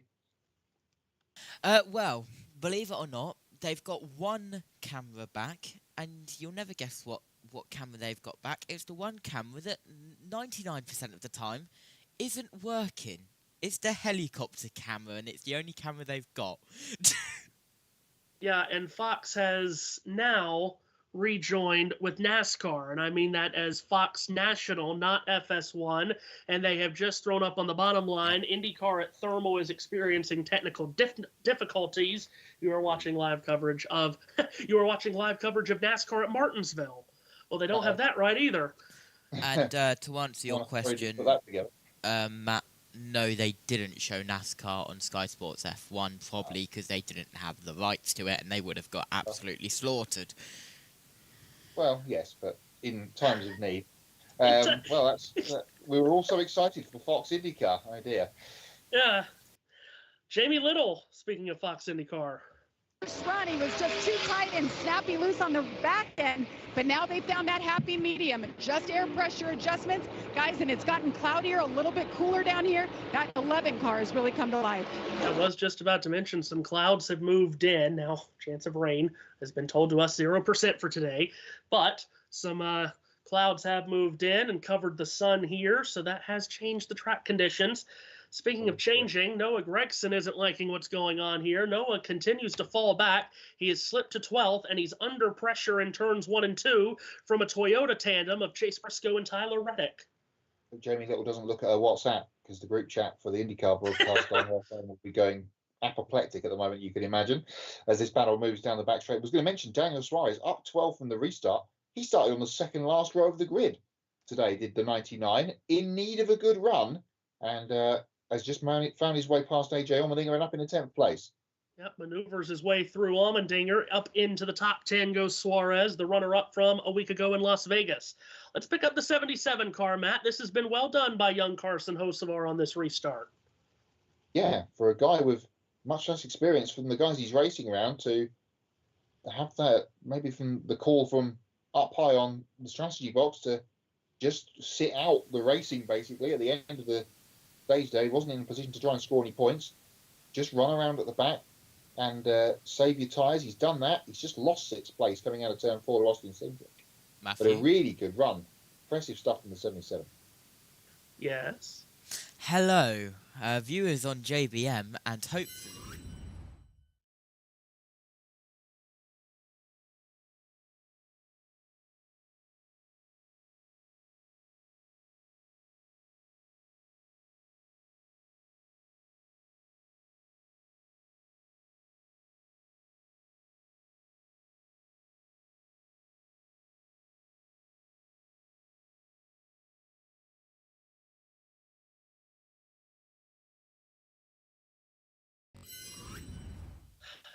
Back to your ever favourite production screen, which you have no idea what's actually going on it. No, well, that's very true. When you're told that it's 0% chance, and then you figure out that it's not 0% chance, it's not great. But anyway, we power on. We press on like a Lee nail. And we find, as we press on, Matt, William Byron at the 4th position, trying to hold off Darrell Wallace Jr. We thought that Wallace would be a contender, certainly after practice yesterday. He was fastest in practice in single lap, 5 lap, 10 lap, and 20 lap average, and looking good today. Yeah, been a good strong run for Wallace, but we've seen that through the last few weeks. He's had a good run, and again, much like we talked about for a few guys, just hasn't put the end of the race together. And come up with the finishes. It looked good for the first couple of weeks. They were doing okay compared to what they've been doing the last couple of years. The crew chief change, of course, 23 team over the winter, so it was looking decent for them. And the last couple of weeks hasn't quite gone their way. But maybe the tide is turning back in the favour of the 23 car, and of the 23-11 cars. I don't think any of us would have expected Wallace to be this much further ahead of his teammate at this stage of the race.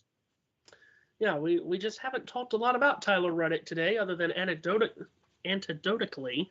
as he is just outside the top 10 here in the middle portions of stage 2. But yeah, you mentioned that crew chief change. Booty Barker out for Darrell Wallace Jr. And obviously when you, just like when you change a head coach of a football team, and I know that's the cliche that a lot of people hate to hear, but when you change the crew chief of a team, it takes a while to learn that new language, Matt. Yeah. The voice in your ear is different. The language is somewhat different in terms of specifics and things like that. But all these things take time, and not often do we see it clicking straight away with some of the front running teams when they've made a switch. So Ryan Blaney's lead on Denny Hamlin up towards 3 seconds. Alex Bowman third, William Byron in fourth. Darrell Wallace Jr. runs in the 5th position, and currently Alex Bowman holds the Xfinity fastest lap. We'll give you our mid-race report, which is coming up in about 20-ish laps or so, as we have just 50 laps to go here in stage number 2. Hoping that all works itself out in Thermal Club. But for those of you that have just jumped over to hear some racing on this Sunday, after some madness going on out west, glad to have you with us on USRN and JBM. Matthew Owens and Matt White here with you from the Homestead Miami Speedway. For Matt, what we came in calling the Straight Talk Wireless 400, but the way it's going, it might as well just be the Ryan Blaney Invitational. Yeah, straight Ryan Blaney leading race 400 at the moment. He lost the lead in the pit cycle there at the end of the stage. Didn't take him too long to get it back from Alex Bowman. Now he's got a 3-second lead over a four-way fight, relatively speaking. Hamlin, Bowman, Byron, and Wallace. They're in a little bit of a group together. For Austin Cindric, Kyle Larson, Chase Elliott, Carson Hocevar, and Daniel Suarez completing the top 10 on lap 117 of 267 as the leading group, or the podium contending leading group, I should say, make their way through 3 and 4. Bowman and Byron right to the bottom. Are they coming to the pit lane? Yes, they are. And they're bringing Wallace with them. I was just about to mention we should be getting close to leaders on pit road, and we get them now. Drivers 3rd, 4th, and 5th hit pit road. Come back on track, and they're a 1.5 seconds, 2 seconds faster than the cars on Warren tires. Well, that should pretty much force the issue. Yeah, and we saw Kyle Larson in some of those cars that waited until splitting the stage make up really good ground at the end of the run. Hocevar and Reddick are in, so is Allmendinger with that vibration, and Custer. Byron completes his stop.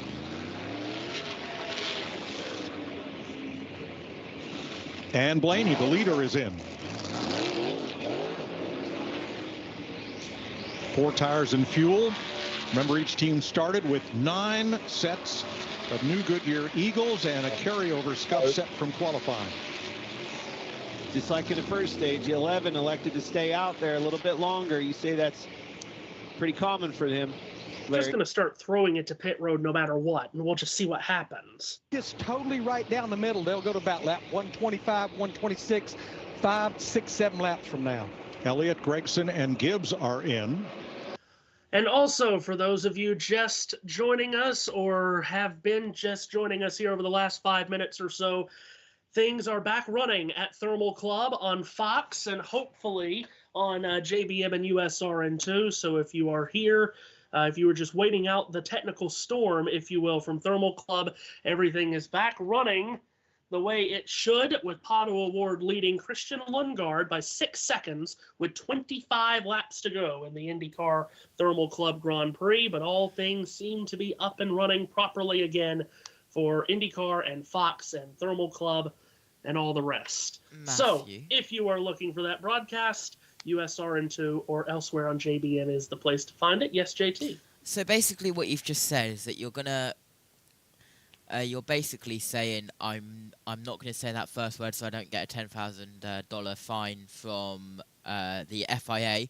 You're basically saying, bleep it, let's see what happens. Let's go down pit road.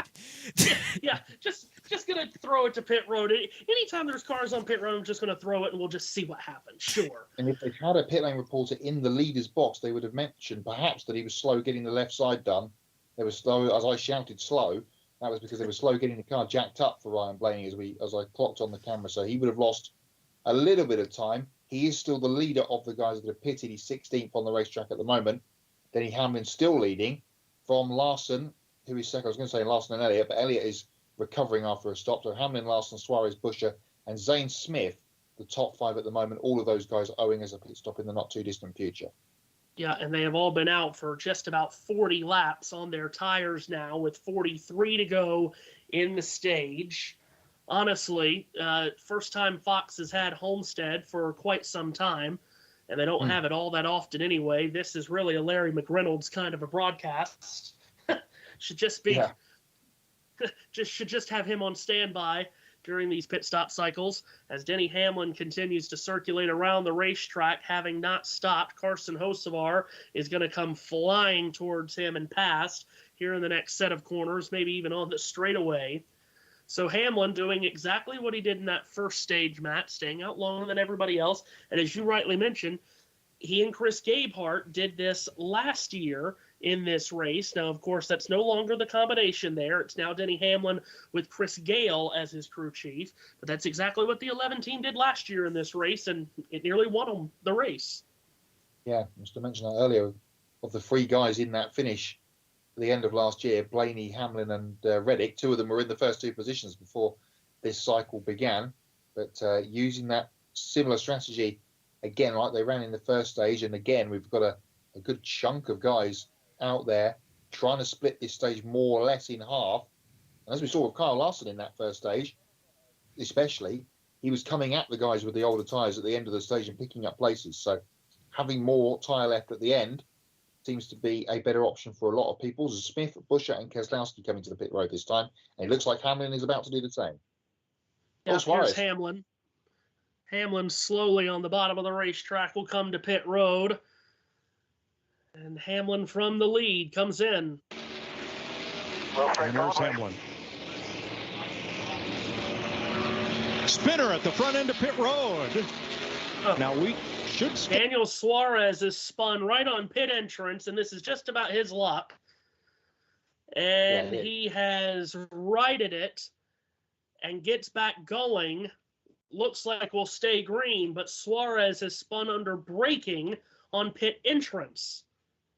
Well, what a shame. Matt had mentioned he had worked his way all the way up from just about the very back of the starting grid to the top 10. He'll lose a ton of time. Larson also in.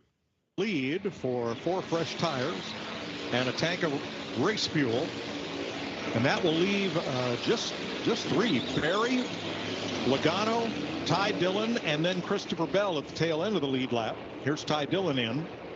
So we're just about through with this round of stops, with Josh Berry taking over the lead. So it's Barry and Logano who we're now waiting for, Matt. Get Blaney up to 3rd. We'll get a full reset of the order for you shortly when these guys pit and timing and scoring cycles. Here comes Josh Berry now to pit lane in the 21. Last week's winner. I'm sure he will bring Joey Logano with him very shortly indeed. Yes, here comes the 22 as well.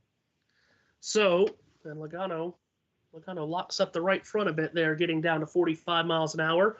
So Barry and Logano pit. Ryan Blaney will assume the lead of the race from William Byron. And then Darrell Wallace Jr., who has made a positional gain through the cycle of stops, Matt. He has passed Alex Bowman, who is going to drop back to 4th here.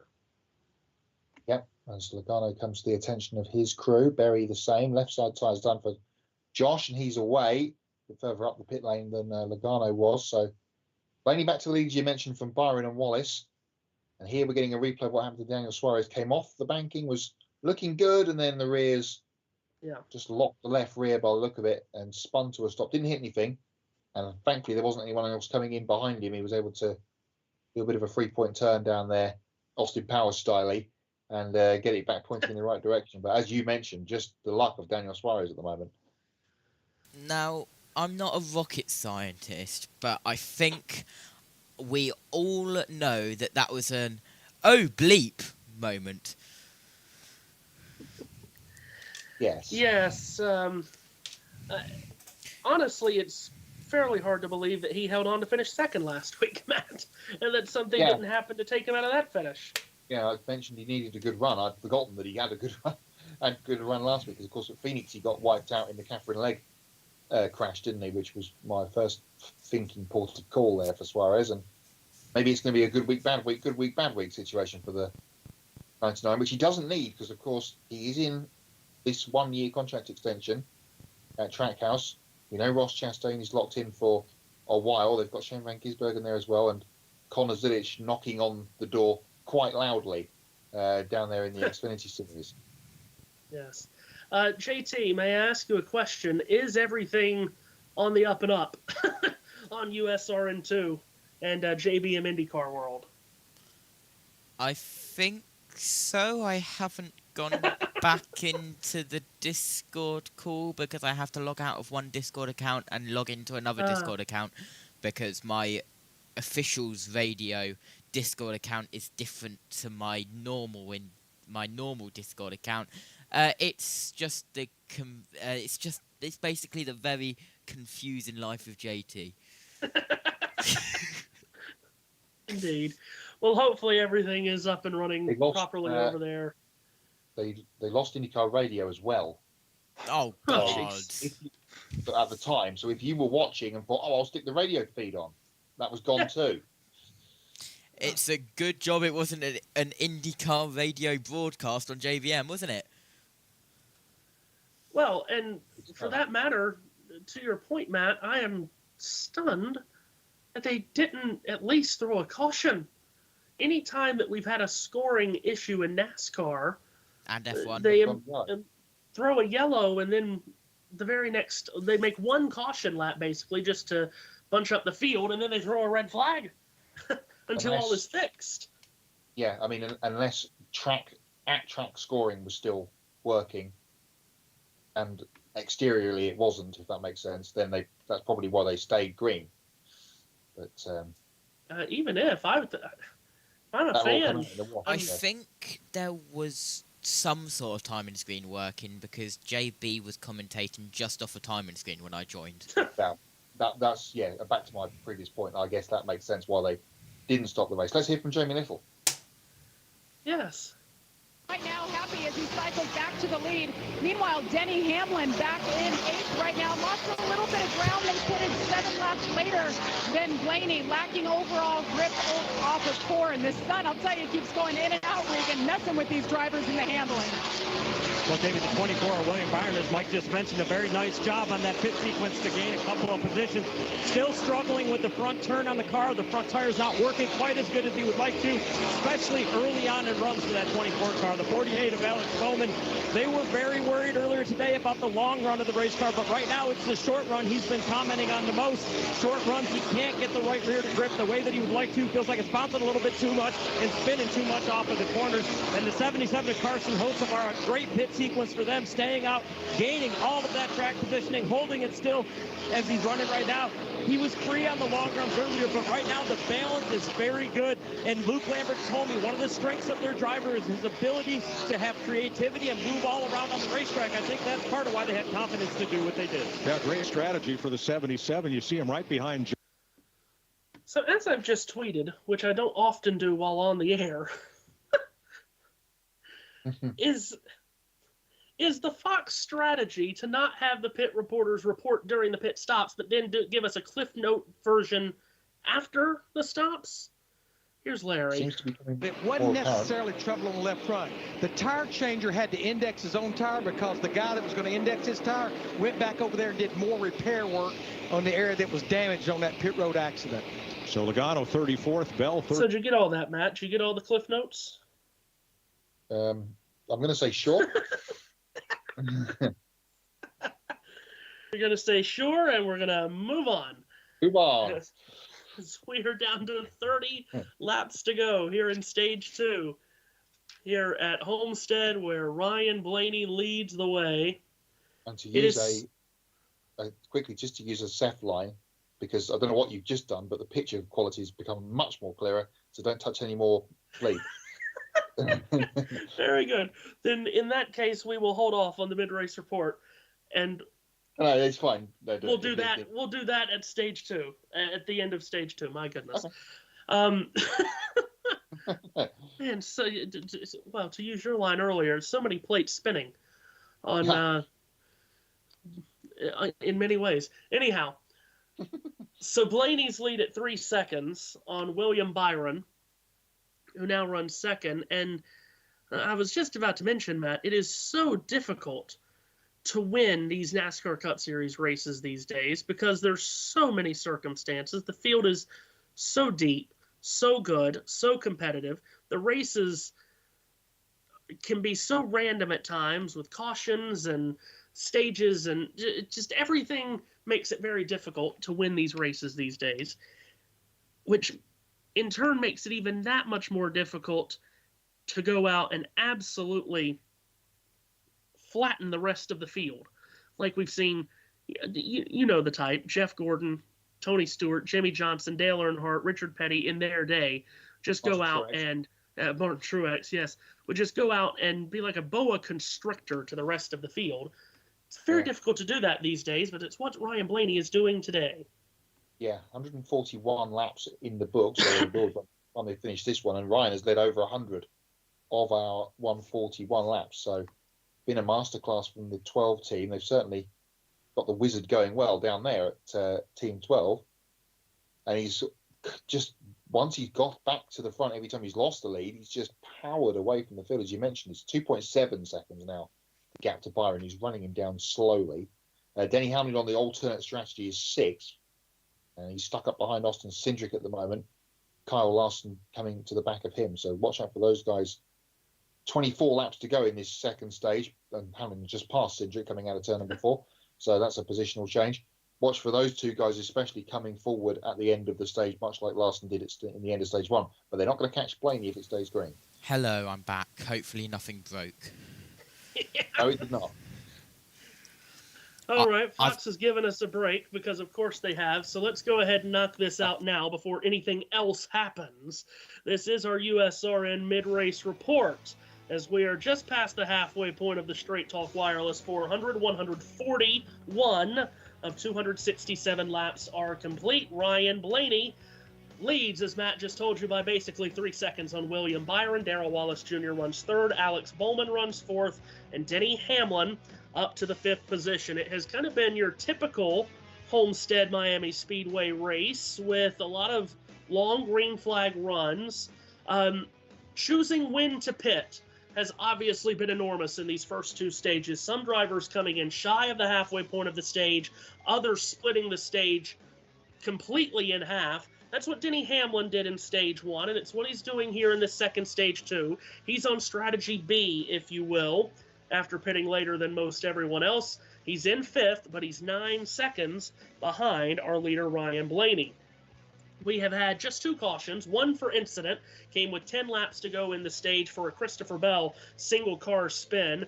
Bell is still trapped a lap down, running back in the 35th position. In fact, we have some big hitters that are now off the lead lap. Bell is 1, Kyle Busch is another, Joey Logano is also off the lead lap. They're all running outside the top 30. Shane Van Gisbergen at 32nd is also 1 lap down. We have had 15 lead changes among 7 different drivers, but the majority of those lead changes have come either under a cycle of green flag pit stops or directly off a restart. I say that because Ryan Blaney has dominated the day. He has thrown the rest of the field down a flight of steps to this point. He has led 106 of the race's 144 laps. Alex Bowman from the pole at 16 laps. Other lap leaders, Denny Hamlin, Kyle Larson, Carson Hocevar, Zane Smith, and Josh Berry have all led, but not for more than 10 laps. The Xfinity fastest lap point currently is being held by Alex Bowman, and he set it very early in the race. His lap time, the best of the day, 32.497 seconds. Ryan Blaney owns 3 of the 6 fastest laps of the race to this point. Of the 37 starters, all are still running. 31 are on the lead lap. As mentioned, Van Gisbergen, Busch, Logano, and Bell, 1 lap down. Cody Ware and J.J. Yaley are 2 laps down. That's been your USRN mid-race report. Anything to add to that, Matt? No, I think we've pretty much covered it all off so far, but it's been a very exciting race outside of the 12 car running away with it at the front of the field. So kind of what we expect at Homestead. long green flag runs, tyre strategy going to be the key. Denny Hamlin on the move. Denny Hamlin on the move on that alternate strategy. He just swung his way past Alex Bowman in turns 3 and 4. So Hamlin is up to 4th, but Matt, 8 seconds behind the lead with 18 to go in the stage.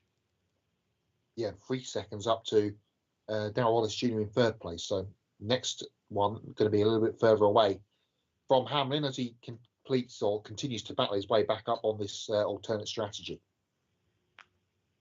So that's what we have seen through roughly half of the Straight Talk Wireless 400.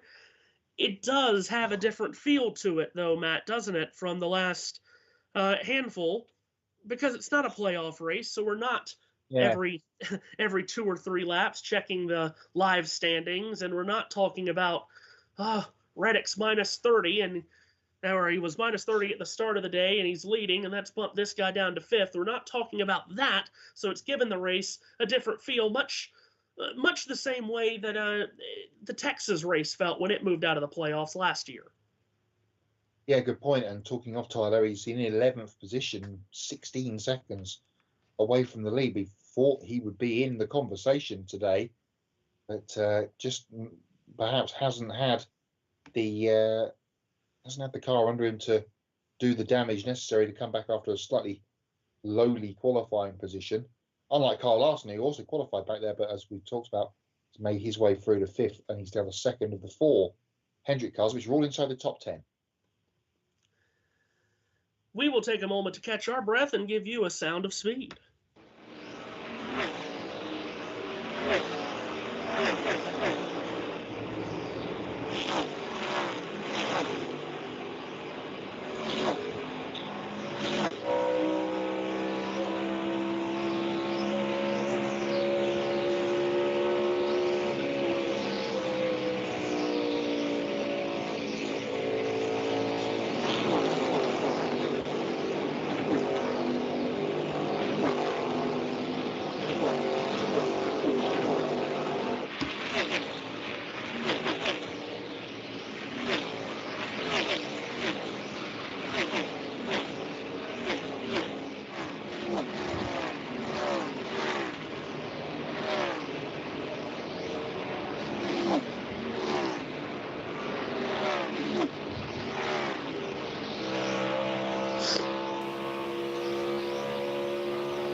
In other words, Matt, a chance to give me an opportunity to check the Duke score. Let it be known to everybody that I made it 150 laps of this race without checking that score.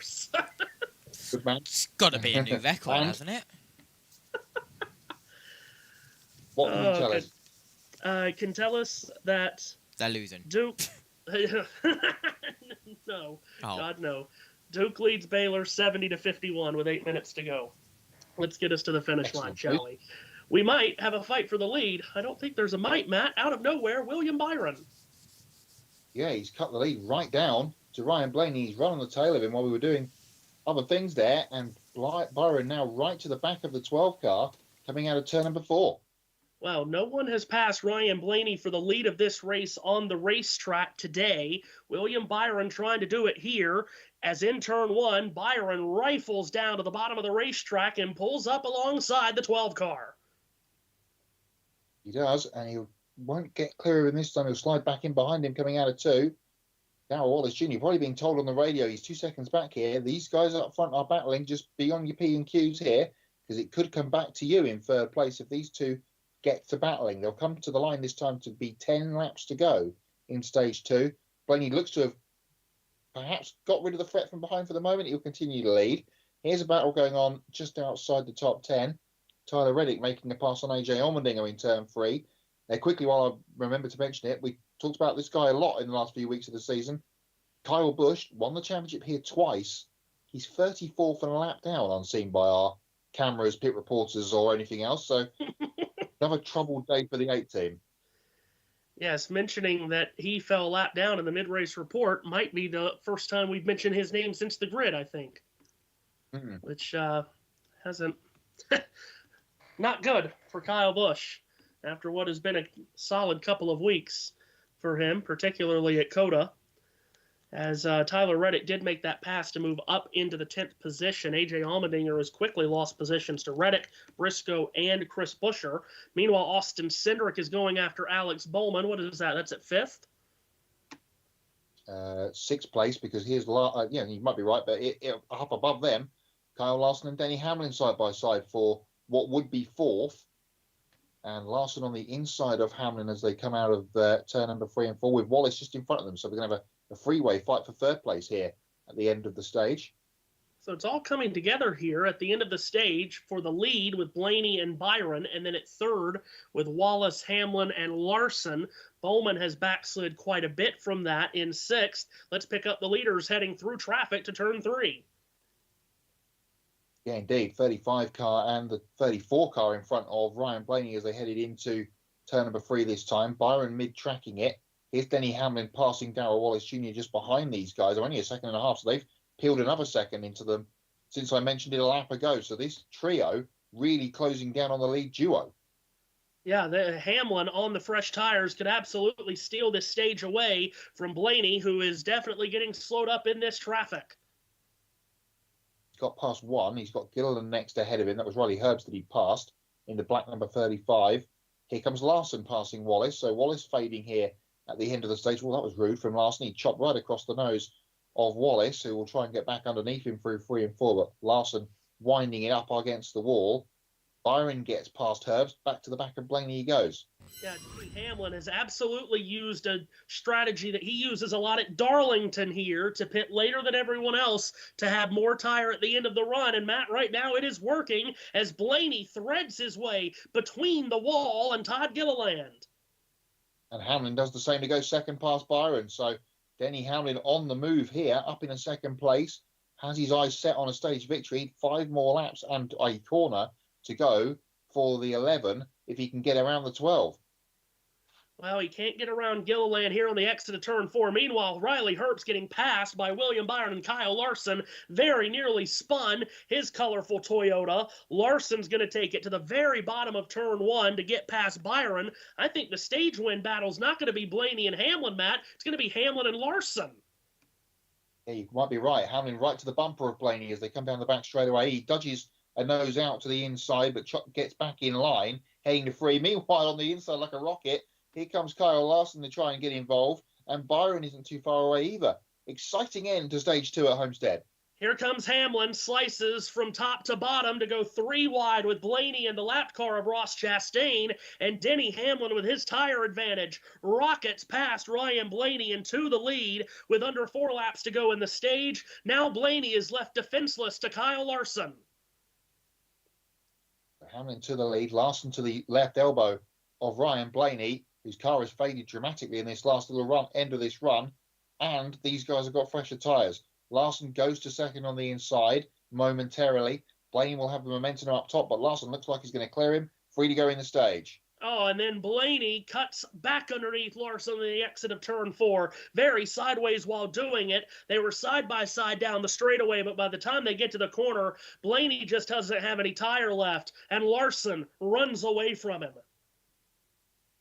That completes that pass. So it's Hamlin from Larson, from Blaney, from Byron, from Wallace now the top 5. Bowman, Cindric, Hocevar, Chase Elliott, and then Tyler Reddick the rest of the top 10. 2 laps to go for Kyle Larson to charge and see if he can take the stage win away from Hamlin, and he is trying. That 5 car is sideways. Across the line with 2 to go in the stage. Hamlin leads Larson by 4, maybe 5 car lengths. Larson pins that right rear of his Chevrolet right up against the wall, going to try to run him down. Don't know if he has enough time left. Yeah, it looks like now Hamlin's got some fresh air on the nose of the 11. He's going better again now. He's got out of the traffic. 1.5 laps to go. Into turn 3 they come. There is 1 more car up ahead of them, but it's far enough away that it's not going to bother them this time through 3 and 4. And Larson gains in again at this end of the racetrack. Coming to the line, final lap of the stage underway, and the two similar-looking paint jobs, the blue and white number 11 of Denny Hamlin, the blue and white number 5 of Kyle Larson, jousting for the Stage 2 win at Homestead. 2 stage winning leaders on the list. Larson has 6 here at this racetrack. Put it out, Hamlin has put it 3. out. One of them had their stage win tally as Larson dives to the inside of Hamlin in turn number 3. Is he going to have enough to slide up the racetrack and take the position away? Hamlin will keep it wound up. He might get blocked in by the lapped car. Kyle Larson gets a nose ahead, but Hamlin will get the momentum and he will take the stage victory by a nose from Kyle Larson. Ryan Blaney will cross the line third ahead of William Byron. And then it is Darrell Wallace Jr. running out the top 5 in stage 2. Bowman Cindric the next couple up. And then the rest behind them. Denny Hamlin on the stage victory list for the year.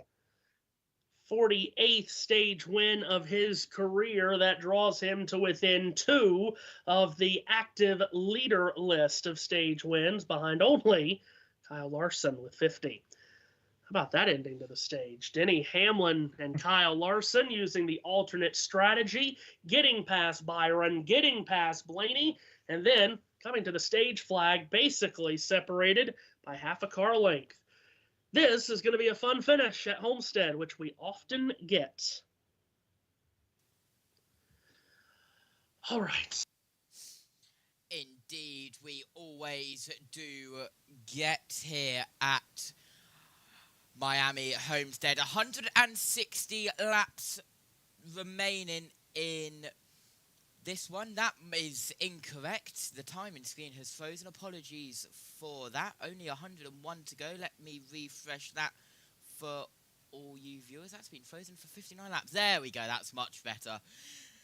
Denny Hamlin leads from Kyle Larson, Ryan Blaney, William Byron, Bubba Wallace, Alex Bowman in 6th, Austin Cindric 7th, Chase Elliott in 8th, Carson Hocefer in 9th. Tyler Reddick rounds out the top 10. Then it's Chris Buescher, Chase Briscoe, AJ Allmendinger, Ryan Priest, Josh Berry rounds out the top 15. Then it's Austin Dillon, Noah Gregson, Ty Gibbs, Zane Smith, and Justin Haley rounds out the top 20. Then it's Nemechek 21st, Stenhouse Jr. 22nd, Eric Jones 23rd, Ty Dillon 24th, Brad Keselowski 25th, Daniel Suarez 26th, McDowell 27th, Custer 28th, Joey Logano all the way down in 29th and 1 lap down. Ross Chastain also a lap down in 30th. Riley Hurst, Todd Gilliland, SVG. Not mentioned him at all in the race broadcast today. He's down in 33rd.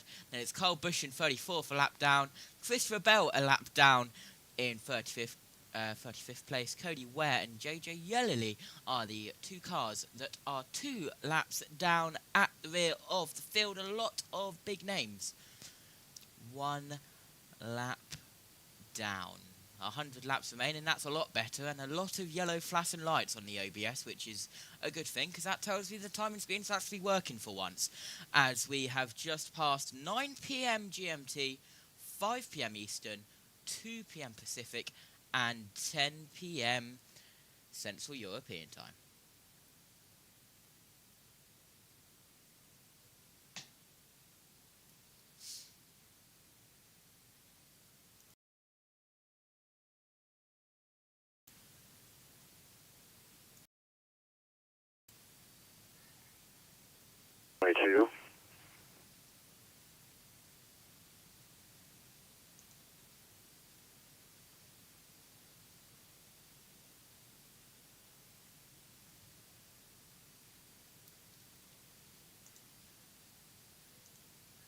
Let's rejoin Matthew Owens and Matt White in the USN commentary box. USRN, Mixler.com, and the Mixler app. Also with you on YouTube on JB Motorsports.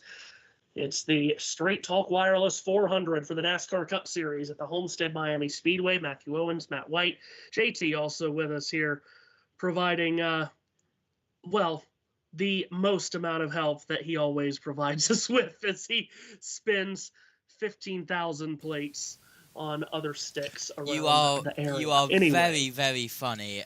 Stage 2 in the books. And Matt, I think we just saw a very interesting. Yes, thank you.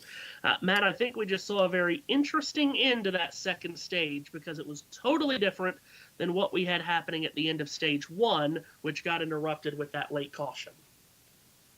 Yeah, we never know how that first stage would have ended if it would stay green for the Christopher Bell spin. But Denny Hamlin and Kyle Larson powering their way through with the 10 lap or so fresher tyres than the guys that they were racing around, the Byrons and the Blaneys of this world, to pass them and battle it out for the stage win themselves, which Denny took by the length of the hood on the Camry. And we're about to get to pit stops shortly. So, yeah, 1 caution for cause, 2 for the stage end so far. We're inside the last 100 laps. We're about to get stage, well, I was going to say we're about to get stage 3 underway, but of course, first of all, we've got cautions, and then once we've got cautions, we've got pit stops. I get my words out right, and then we'll give you the traditional USRN end of stage 2 update off the back of these pit stops, which are about to happen right now. First stage win of the season, said better grip late exit there, so they're trending in the right direction. Another air pressure assessment for the 11. You see the 12 of Ryan Blaney as well, just burned up his tires with that battle for the lead there. Slower on the last stop, trying to fix that here. See Kyle Larson, it was four tires as well. No adjustments, happy with it. Regan.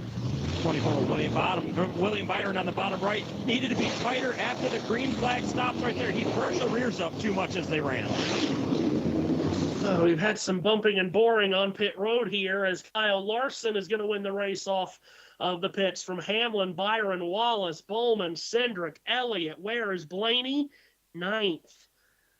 Life comes at you fast in these races, Matt. Ryan Blaney has been leading basically the whole way. He's had the best car here, but because of how that last stage ended, he came to pit road behind Denny Hamlin. Well, he is pitting a box ahead of Denny Hamlin. So Hamlin, for the first time, was in his box before Blaney was in his. So Blaney had to pull around Hamlin. He was stopped in his box, not straight. Therefore, slower stop, slower exit of his box, and Blaney's now 9th. It's going to be the furthest back we've seen the 12 car all day. Yeah, it's interesting to see how that plays out for the 12. We've not really seen too much in the traffic today. He's been good when he's been in the clean air. Let's do you the rundown of what else has been happening across the motorsports landscape this weekend. The USRN Stage 2 Hot Lap.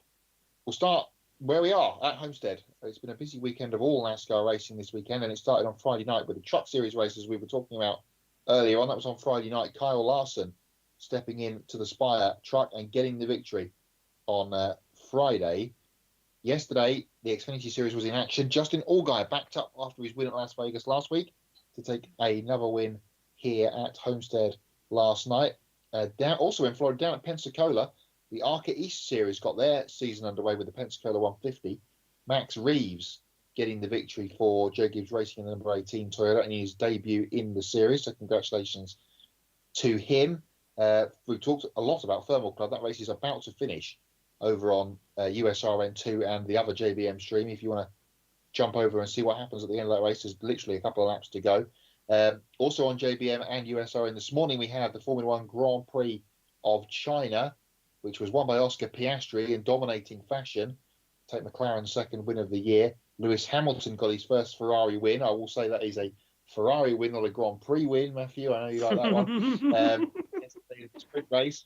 Great to see him getting off to such a quick start, although they were both disqualified from the Grand Prix, both the Ferraris, for weight issues. The Formula One Academy, the Women's Championship, got underway in China as well this weekend. Alicia Pamwowski with the win yesterday in a much safety car interrupted race. Dory Pan getting her race victory, probably the championship favourite this year in that championship, winning race 2.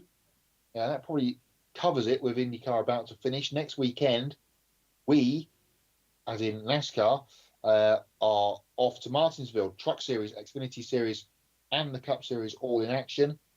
MotoGP is at the Circuit of the Americas for the American Grand Prix next weekend with Moto2 and Moto3. Of course, World Superbike is back in action for their first round in Europe. They're at Portimao. And also next weekend, we have the first round of the GT America Championship, the GT World Challenge by America. They're at the very green at this time of the year, Sonoma Raceway out in California. So much to talk about next weekend, as always. Brings you up to speed. That's the USRN Hot Lap for this week. Very good. And we're going to, he doesn't know this yet, or maybe he does. We're going to have Matt, we're going to enlist Matt next week into coming up with a MotoGP stage point question for a bonus question. How many seconds does Marc Marquez win the Grand Prix by? How many minutes? How many laps does Marc Marquez beat everybody else by on Sunday? Because it's going to be a few. I don't think we can ask that one, but, Oh, goodness. And for inquiring minds, inquiring minds that might want to know, Duke leads by 20 with 2.5 minutes to go. So it is a stress-free finish to that game for some people in this broadcast. You can pretty much guess who. 95 laps to go, and we're coming to the choose here. Good news for our club and for Seth's, even though it's been an international weekend. Chelsea women beat Man City today 2-1, and United beat Villa away 4-0. So that's good news. Croatia are behind against the French in, I think it's a friendly. Oh, no, it's Nations League, apparently. Germany 3, Italy 2 at the moment, with 20 minutes to play. And Spain lead the Netherlands by 2-1. Been a coaching change at Juventus this weekend as well, by the way. With their manager being sacked while the international break has been going on in Serie A. Well, and more issues. JT loves sending me messages, and anytime he needs to, he puts the word soccer in quotation marks. Well, another bad week for U.S. soccer. They lost to Panama last night in Nations League semifinal. Oh, really? Indeed. Oh, 9 to the rear. All right, here they come. Yep, here they are to the restart with a bit of a jumbled up running order. Larson and Hamlin on the front row. Green flag waves. Final stage underway here in Miami, and it's a pretty even start. Oh, Zane Smith got squeezed 8 rows back by John Hunter Nemechek and Noah Gregson. I don't know how they didn't crash as the leaders fed out 3 and 4 wide in turns 1 and 2.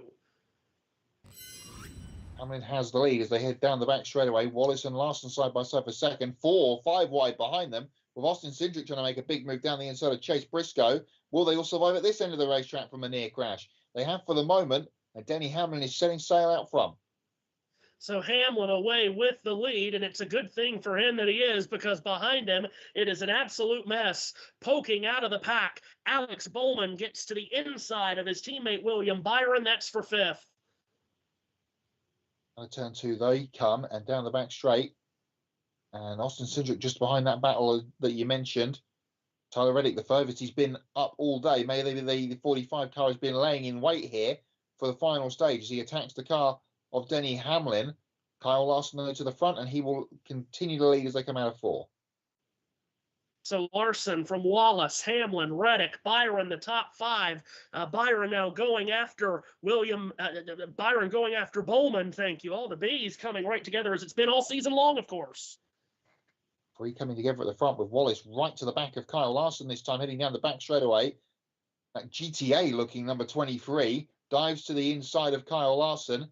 And will he get to the front here as they come through 3 and 4? Looking very good at the moment is Wallace out of the corner. Larson will keep it wound up the top and will hold the lead, but only just. We got a GTA very nearly contact NASCAR at the start-finish line. 6. Here's Wallace throwing it off the bottom of turn 1, and Darrell Wallace Jr. is going to take the lead away from Kyle Larson. And Larson will fall into the clutches of Hamlin here as well, because Denny's got the run going out of turn number 2. So Wallace to the lead with 90 to go. Larson defending to the inside in 3. Will Hamlin have the run on the high line? He will, but looks like Larson will stay second for the moment. Meanwhile, for you Ryan Blaney fans, where has he fallen to on the restart? He's all the way outside the top 10, Matt. He's just absolutely gone backwards here. No, he's actually 8th, just inside the top 10. Yeah, and lost those positions on the pit lane as we talked about before. So let's see how the 12 goes now. He's back in the pack. Alex Bowman in battle here with Austin Cindric and his teammate William Byron. Meanwhile, Larson still defending at second place from Hamlin. Darrell Wallace Jr. trying to get away. 89 laps to go. He shows the way back to turn 1. His lead on Larson, 6, 7 car lengths as Larson defends from Hamlin. Then it's Bowman. Then it's Byron. Then it's Blaney making up a spot on Reddick. Here comes Blaney now. He's got a few laps under the tyres, and he will try and charge his way back to the front. Matthew, can you reshare the screen, please? 84 races since Darrell Wallace Jr. got his last win. That was at Kansas a couple of years ago. Again, we'll use a line that we like to use. We like it when one of our ones to watch does well. It means we know what we're talking about. And Darrell was on that list this afternoon.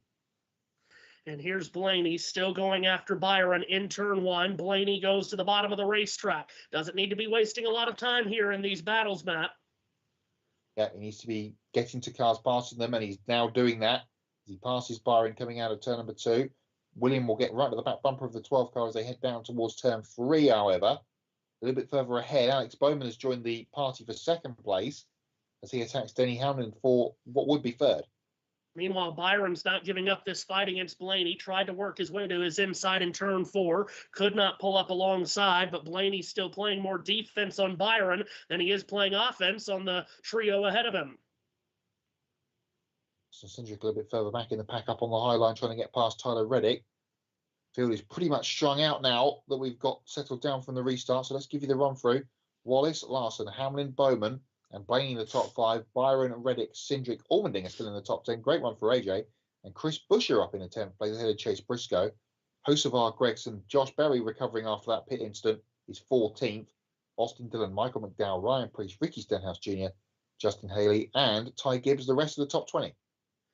Boy, Ty Gibbs, if he could just stay in the top 20, that's a jarring statement. But my goodness, he just can't figure out a way right now to finish in the top half of the field most weeks. And that 54 team running in 20th here as we work our way into the final 100 laps. Blaney has made quick work of Bowman, gets around the multicolored number 48, and Blaney moves up into 4th, 1.6 seconds behind the leader, Darrell Wallace Jr. Blaney, the best car all day here, trying to make up lost ground that was lost under the caution on pit road. He's doing so quite handily at the moment. And as you mentioned, up in the 4th place, and now we'll have Denny Hamlin in the gun sights up ahead of him in the number 11. Blaney will duck to the inside of Hamlin as they come from turn 3 and 4. Repeat, JT? Stretch, so possible issue on the front stretch. Okay, we'll keep an eye on any debris there that pops up as Blaney continues to work on Hamlin, who's also working on Larson. So that I do feel like a broken record because I've asked you this, I think, every week this year except Daytona. And we know why I didn't ask you this in Daytona, because you were gone, thanks to Mother Nature. But stage 3 is always the longest stage of the day. We have not run this long on a green flag run all day. So when do you come down pit road in this stage? How long do you put on tires in this stage? Everything that you do in this stage likely going to be more than you've done throughout the rest of the day. Yeah, and we've been running, give or take. Oh, Carson Hocevar to pit lane. Let's pick up on this quickly first. Might be he might have been dropping fluid on the front stretch. Might have been the report we just got. On Carson Hocevar first. Well, somebody else's battery's having trouble right now, Larry. Is Carson Hocevar. He came on the radio phone a few moments ago, said, I'm losing power. They're going to check the alternator on the car. Unfortunate, after they had a good run going earlier on. Meanwhile, Blaney works on Hamlin at the end of the main straightaway, back to turn 1. This is for 3rd on the racetrack. Blaney goes straight to the bottom as Hamlin fades almost all the way to the wall. Real shame for Carson Hocevar, but this battle continues. Blaney to the left elbow of Denny Hamlin down the back straightaway. Hamlin ahead just as they head towards turn 3, but Blaney giving him the workover. And Hamlin up against the wall in the the most highest lane. Blaney mid-tracking it, trying to avoid the seam, but he's got a great run out of the corner here. The battle for third is on. Side by side as they cross the line with Hamlin having to nose in front, but here's Blaney. By the time they enter turn one, he is fully ahead. Starts at the bottom, drifts up, and secures that third position. Blaney takes it from Hamlin. So, to answer the question, the 12 car does have some speed when he's a little bit further back in the traffic. Now he's got a bit of a gap to catch the lead to, which is Larson and Wallace. Back to your question from before about strategy. We've been running about 40 laps, haven't we, or give or take, on the tyres. And we went green with 90-ish laps to go. So there's a chance that people could twin stop this stage if it was to remain green, which chances are it's probably not going to. But you do 40 and then another 40, and then have another, whatever the balance of that is, to go to the end. So probably going to see a minimum, I'd suggest, of 2 stops before the end of the day. Matthew, behind the wall, 77, and if he is to return, he will owe a pass-through. Too many crew members over the wall, 77. That's a shame for Carson Hocevar, Yeah, who shame. has had a good run going there. Probably ended up on especially the at the outside start of of turn stage 1 two. again. Yeah, of course. Yes, he can rip off the fire suit here real quick, and he can be a pit reporter not to be used in the last 70 laps or so. It is a shame for Hocevar. He had started off stage 2 towards the front on that different strategy and was working it pretty well. So that's a shame for Carson, who has had good runs to start the season, of course. So into this final stage at Homestead, and again, everything begins to change in stage 3. Everything is longer as far as runs. When do you pit? And all of that we were just discussing. Also, the track conditions are changing as the weather conditions do the same. And also changing, Matt, some of the characters at the front, like Darrell Wallace Jr., he's been kind of 6th to 10th all day, but all of a sudden finds himself in the lead. Yeah, absolutely. Ominous, isn't it? We talked about Larson being one of the favourites for this race. Didn't start off that way, but he's found his way to the front. Ryan Blaney on the radio suggesting that his left front is destroyed. Well, it's not affecting his speed too badly because he's just been charging through, as we've been talking about, to get to third place. News from Thermal and people joining us from the other JBM stream. Welcome to you. Welcome to Homestead for this final run to the checkered flag. Spanish IndyCar champion doing Spanish IndyCar champion things at Thermal. 2 from 2. 2 for 2, I suppose, is Alex Pillow. Pick a winner point and a point and a win in stage points for me.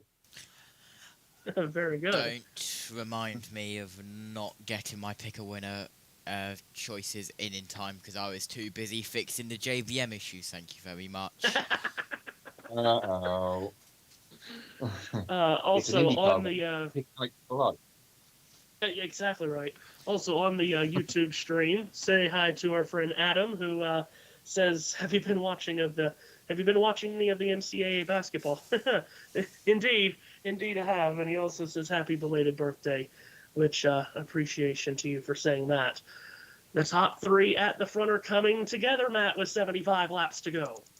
And Ryan Blaney has run down. We saw he had the speed to run away from the field earlier. He's now run down Kyle Larson and Darrell Wallace. They're in turn 3. Larson gives a big bump off the wall, which turned into a bit of a block there as Blaney was coming through the middle. So it's getting feisty at the front. And Blaney's complaining about the left front of his car, by the way, came from what looked to be very slight contact on pit road under the last caution with Chase Elliott. Don't think it was too big. We do know Ryan likes to overreact in the moment on the radio, Matt. And as you said, it doesn't look like it's hurting his car at all. Talking of complaining on the radio, Tyler Reddick having a big moan about his car. He's in 7th position. The team got him up there after we've not really mentioned his name at all in the top 5 all day, but he got up there for this restart. Has begun to fade back slightly. Also, report from the 45 crew that he's run out already of tear-offs on the windscreen on the 45, which Jamie Little was. I think what we cut to Jamie Little holding a tear-off earlier. I think they've either peeled them off too many in one go or whatever. But Reddick has got what he's got with the screen for the rest of the day. Leaders on the backstretch. yeah, Wallace and Larson getting away from Blaney a little bit at the moment. He's just settled in third place as Larson looks to try and dive underneath Wallace in 3 and 4. Will gain on him, but not complete the pass. He'll be right on the back bumper for 23. Well, I'll say this. A long way to go, 72 laps left, Matt, but if it stays and we get a battle royale for the win between Darrell Wallace Jr., Kyle Larson, and Ryan Blaney, be a very popular race to the finish among the fan base. Yeah, amongst the fan base and amongst the 3 guys at the front. They're all good friends. So, especially Wallace and Blaney. So that's going to be interesting. And of course, if they get to battling later, the shark in the water not too far behind will be Danny Hamlin. He'll be ready to pick up some position. Josh? Oh, he's muted himself, so don't worry. Very good. Yeah, so interesting to see what will happen. And you can already feel the tension ratcheting up at the front, even with you saying there's still 70 laps to go. And at least 1 pit stop. And you never know the way it goes, maybe even 2 pit stops left, depending on how the crew chiefs want to play it and, of course, how the cautions fall. Remember, we were going to have a big, long run to the end of this race last year with Ryan Blaney and Kyle Larson battling for the lead and the win. And then Kyle Larson misjudged a move with a lap car and bounced off Austin Dillon and spun around, brought out a caution, Matt, and that changed absolutely everything. And neither one of them won. No, indeed so. Tyler Reddick complaining, but he's just picked up a place on William Byron in turn 1. So that has moved him through. Quick rundown with 70 to go. It's Wallace, Larson, Blaney, as we mentioned. Hamlin, Bowman, Reddick, Byron, Allmending, Briscoe, and Austin Cindric. The rest of the top 10 battle on for the lead. Larson's got to the side-by-side position on Wallace, this time in the middle of 3 and 4. Wallace will have the run off of the corner. This is the closest Larson has been. Wallace protects the top, holds on to the lead as they reach turn 1. Now Wallace will rifle it down to the bottom of the racetrack, or at least to the middle. Larson stays committed to the top. Let's see if they come together on the exit of turn number 2. Larson will have the run here. He will use that momentum and some slipstream down the back straightaway to maybe factor a move on the inside to turn 3. He does pull out. He goes to the inside, into the sort of 3rd row above that 2nd seam. And Wallace against the wall has the momentum still on the top side. Larson just doesn't have enough to be side-by-side coming out of turn 4. Behind those 2, Ryan Blaney just patiently waiting, watching, probing as back into turn 1. Again, Wallace is going to go right down the middle of the racetrack. Larson takes it to the pit house, but Wallace is able to add a couple of car lengths by going to the middle of 1 and 2 for a 2nd straight lap. Yeah, Wallace better at that end of the racetrack and Larson perhaps better at this end of the racetrack. Here they're coming into turn 3. This time Larson stays up against the wall. Now he tries to turn down in the middle to try and use the hill, but not close enough to get alongside again this time. Now Wallace more than happy in 3 and 4 to keep it topside and keep the clean air off the nose of the 5. But again, as they get to turn 1, Wallace goes to the middle of the track and lets it just fade up a little bit, and again takes the air off Larson's nose. Sorry guys, I'm back. I was just talking on the production channel. Hello. That's fine. Blaney just sitting in there in 3rd place, hoping that something might unfold in front of him. Larson again with a dive to the inside of the 23 Columbia car. Up against the wall is Wallace. Larson again just doesn't have the momentum in the middle of the corner to carry himself alongside. No, if Larson could ever get to the outside of Wallace, he would be gone. Bubba very much knows that. So in 3 and 4, he protects that top as if it's the closest thing that he's got to winning, because it is. Yeah, absolutely. Now Blaney closer than he's been for the last few laps to Larson coming out of 2. Larson a couple more car lengths back from Wallace as he has been, so maybe he's giving his front tyres a bit of a rest. Blaney tries to the inside of Larson, who cuts across him with this diamonding line that the 5 car is running at the moment at 3 and 4. Back across the line with 65 laps to go, and Denny Hamlin starts to creep closer and closer to this triumvirate at the front. Wallace leads Larson by 4 car lengths in turn 2. Yeah, we saw how good Hamlin's car was over the long run in stage 2, although again he was on fresher tyres than some of the guys around him. And if these guys just keep sort of half tripping over each other at the moment as they are doing and slowing each other up, he's going to bring Hamlin into play. They are collectively about 4 seconds clear of Alex Bowman in 5th position. Yeah, Bowman still rides 5th. Tyler Reddick trying to run him down at 6th. Byron 7th. Almendinger 8th. Briscoe and Cindric hanging on to top 10 positions. Leaders in 2. Larson right up against the wall all the way around the top of turns 1 and 2 this time.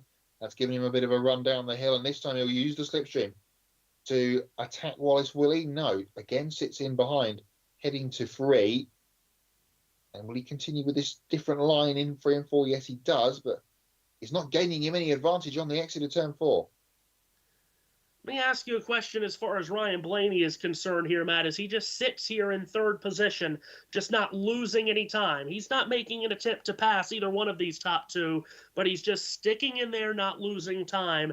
Is he sitting back there thinking, if I could just stay right here and be the first of us to pit, the first to pit last, he can come out with the lead and control the pace of the race? Yeah, looks a bit methodical, doesn't it, from Blaney? Got through those guys that he had to get to. Now he's sat in behind these 2 leaders. And as you mentioned, we're closing in on pit stops, which will probably be coming shortly. And Fox is probably thinking the same, which is why they've gone to break. When we come back from that, it'll be pit stop time shortly after. So it is going to be interesting to see who of the first few, well, the first 4 basically, blinks first and comes to pit lane before the rest. Now, here's the question for you, Matt. Crew Chief Matt White here on top of the box. Do you want to be the first to pit last or the last to pit last? Yeah, I mean, the second option on that has seemed to be working better, hasn't it? So far, we've seen the guys that are pitted second on the first and second stages coming back at the other guys at the end with the fresher tyres, so still looks like a bit more of a track positiony kind of day. But I don't know, if you've got the car underneath you, like a Blaney or a Hamlin perhaps, I'm not really sure what Wallace has got, but he obviously got something good because he's been leading this race for this little run. So we've got Ryan Blaney with smoke. We're gonna have a caution, and Ryan Blaney with smoke pouring out of the 12. Is that going to be our second engine failure in a couple of weeks for the Dent Wizard car? Caution is out. On fire. Forget all we just said about Ryan Blaney. His day is done. Oh, jeez. Leaders of 23. Can you believe this? I don't. I know he can't believe it. No. Welcome to Kyle Larson world circa 2020 and before. This is just unbelievable. Smoke billowing out of Blaney's car, on fire. Clearly another mechanical failure, the second in 3 weeks for Ryan Blaney. Fluid high side turn 4, 3 past 8. So Kyle Busch gets the free pass. He was just sitting back there in 3rd, Matt. Oh my gosh, and it detonated. Oh my lord. Yeah, that is parts, pieces, shrapnel, fluids, everything coming out of the exhaust pipe of the 12 right up against the wall, as Josh said, when it went bang, coming out of turn 4, and then big flame out of the right side exhaust. Well, not been a very good weekend for the captain, and this is probably the cherry on the top of the cake. And that went in a big way. Yeah, the candle on top of the cake just got lit. Yeah, certainly got blown out. Ryan has made his way back to pit lane with an on fire right hand sill panel. Mosquitoes not an issue tonight around the Homestead Miami Speedway. No. Courtesy of Ryan Blaney, who a weekend of smoke in the Miami Speedway area, and we've added to that. Yeah, Ryan Blaney, completely obliterating his Mustang engine. Well, he doesn't walk away completely empty-handed. Did win stage 1, was 3rd in stage 2, so that'll be 18 points that he gets just from stages plus a playoff point. But he's already climbed out of his car on pit road. That won't mean much to him in the moment, as he clearly had the best car here. Again, that doesn't mean he was going to win, Matt. We know how circumstances in this sport work, but he had the best car here. Yeah, you talked about it a little while ago with the full race here with Larson perhaps having the best car here, and then he ended up getting involved with a lap car and wasn't in that fight for the victory at the end. So you're talking to Jonathan Hassler, the crew chief. We'll get, I'm sure, a word from Ryan shortly from hopefully someone down there in pit lane for Fox. 58 laps to go, and we are going to see a caution which is interestingly timed. In terms, fuel shouldn't be an issue, but it's going to be who can hold on to a tyre run. We go green all the way from here. Yeah, because it's going to end up being about a 50-lap run, isn't it, to the flag? Yeah. And if all of that is under green, that is a very, it's the longest anyone would have run on tires all day long. It's still on fire. Yeah. They'd hooked it up and were lifting it out of the pit box down there in the 12th thing, but that is still ablaze. And yet, once again, this is the second time that I've brought it up this year. You only get a certain amount of side-by-side brakes if you're Fox, and they're using one here while under caution. Mm. Did it last week, I think. I just can't. I can't figure out. I certainly remember you mentioning it the time it happened, but I don't remember when it was. But yeah, odd. Can't for the life of me figure out some of the stuff they do around here. As they are going to wheel and during side by side, we now get a replay of them opening up the hood of the car. Yes, the viewing experience had to see that in side by side commercial. Wow. And Jamie Little is queued up down on pit road, ready to talk with Ryan. I'm sure Ryan is probably thinking, can't we just do it now, record it, and you can air it on delay so I can, go. Didn't seem like that's their plan of action. Interesting this year, Matt. Not everybody's not saying I can't wait to get to NBC. Everybody's saying I can't wait to get to Amazon. Yes. We don't know what we're going to get, do we? No, we sure don't. Some shape or form. But of course, there is one thing that we all know that we will get with Amazon and TNT. And everybody wants to hear from him. My screen is frozen, by the way. I know it's back now, don't worry. No, it's back, it's fine. Yes, get a crowd shot during side-by-side. Yeah. Love it. Ryan now becoming this commercial and go throw straight to Jamie Little, I would imagine. Ryan has to be asking at this point, how long is this commercial? Can you please tell me? Oh dear. We've got a bit of a thing here. It's on the JVM stream if you're watching along with us. The reason of caution: possible fluid on track. Possible. Yes, they were picking up pieces of pond rods as well as that went kablamo. Let's finally make it down to Jamie and Ryan on pit road. Jamie? Yeah, it was a great day, and I just told Ryan if you didn't have bad luck, you'd have no luck at all these last few weeks. Ryan, what did you feel and see inside the car there?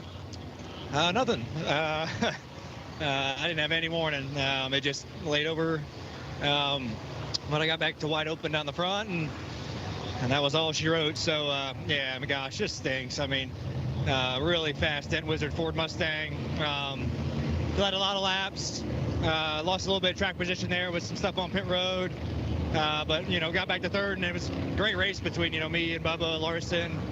I'm sure Denny was going to get back into it, and it's going to be a heck of a battle, the last 60 laps or so. But just didn't really work out for us. So we'll continue to keep fighting. I appreciate the 12 guys for giving me just a hot rod. I mean, incredibly fast race car today. So, we'll keep our head up. It's just one of those things where it's not really going our way right now, but the good news is we're bringing fast cars, and that's all you can ask for. So we'll keep on moving. Third DNF of the season for Ryan Blaney, Mike. Hopefully those pit crew move out of pit road because, well, pit road is open this time round. NASCAR Insights. This is the first time Ryan Blaney has ever had 3 straight DNFs in the NASCAR Cup Series. Phoenix engine, Las Vegas accident, Homestead engine, and literally every single comment on the NASCAR Insights post is you still have time to delete this. Because we do not like it at all as Ryan Blaney fans. All right, pit road open this time, and we're going to have everybody coming in for what could be the final stops of the day, with 55 coming to 54 laps to go. Exactly, Clint. They just warned Larson as well. Be careful, your left side went straight through. The team was actually helping with the cleanup. Larson saying it's a little too free. They're going to make small adjustments here. Just an air pressure adjustment for the 5 to 23. Bubba Wallace, just 1 top 10 in his career here, having a stellar day. 4 tires there, air pressure as well. Regan.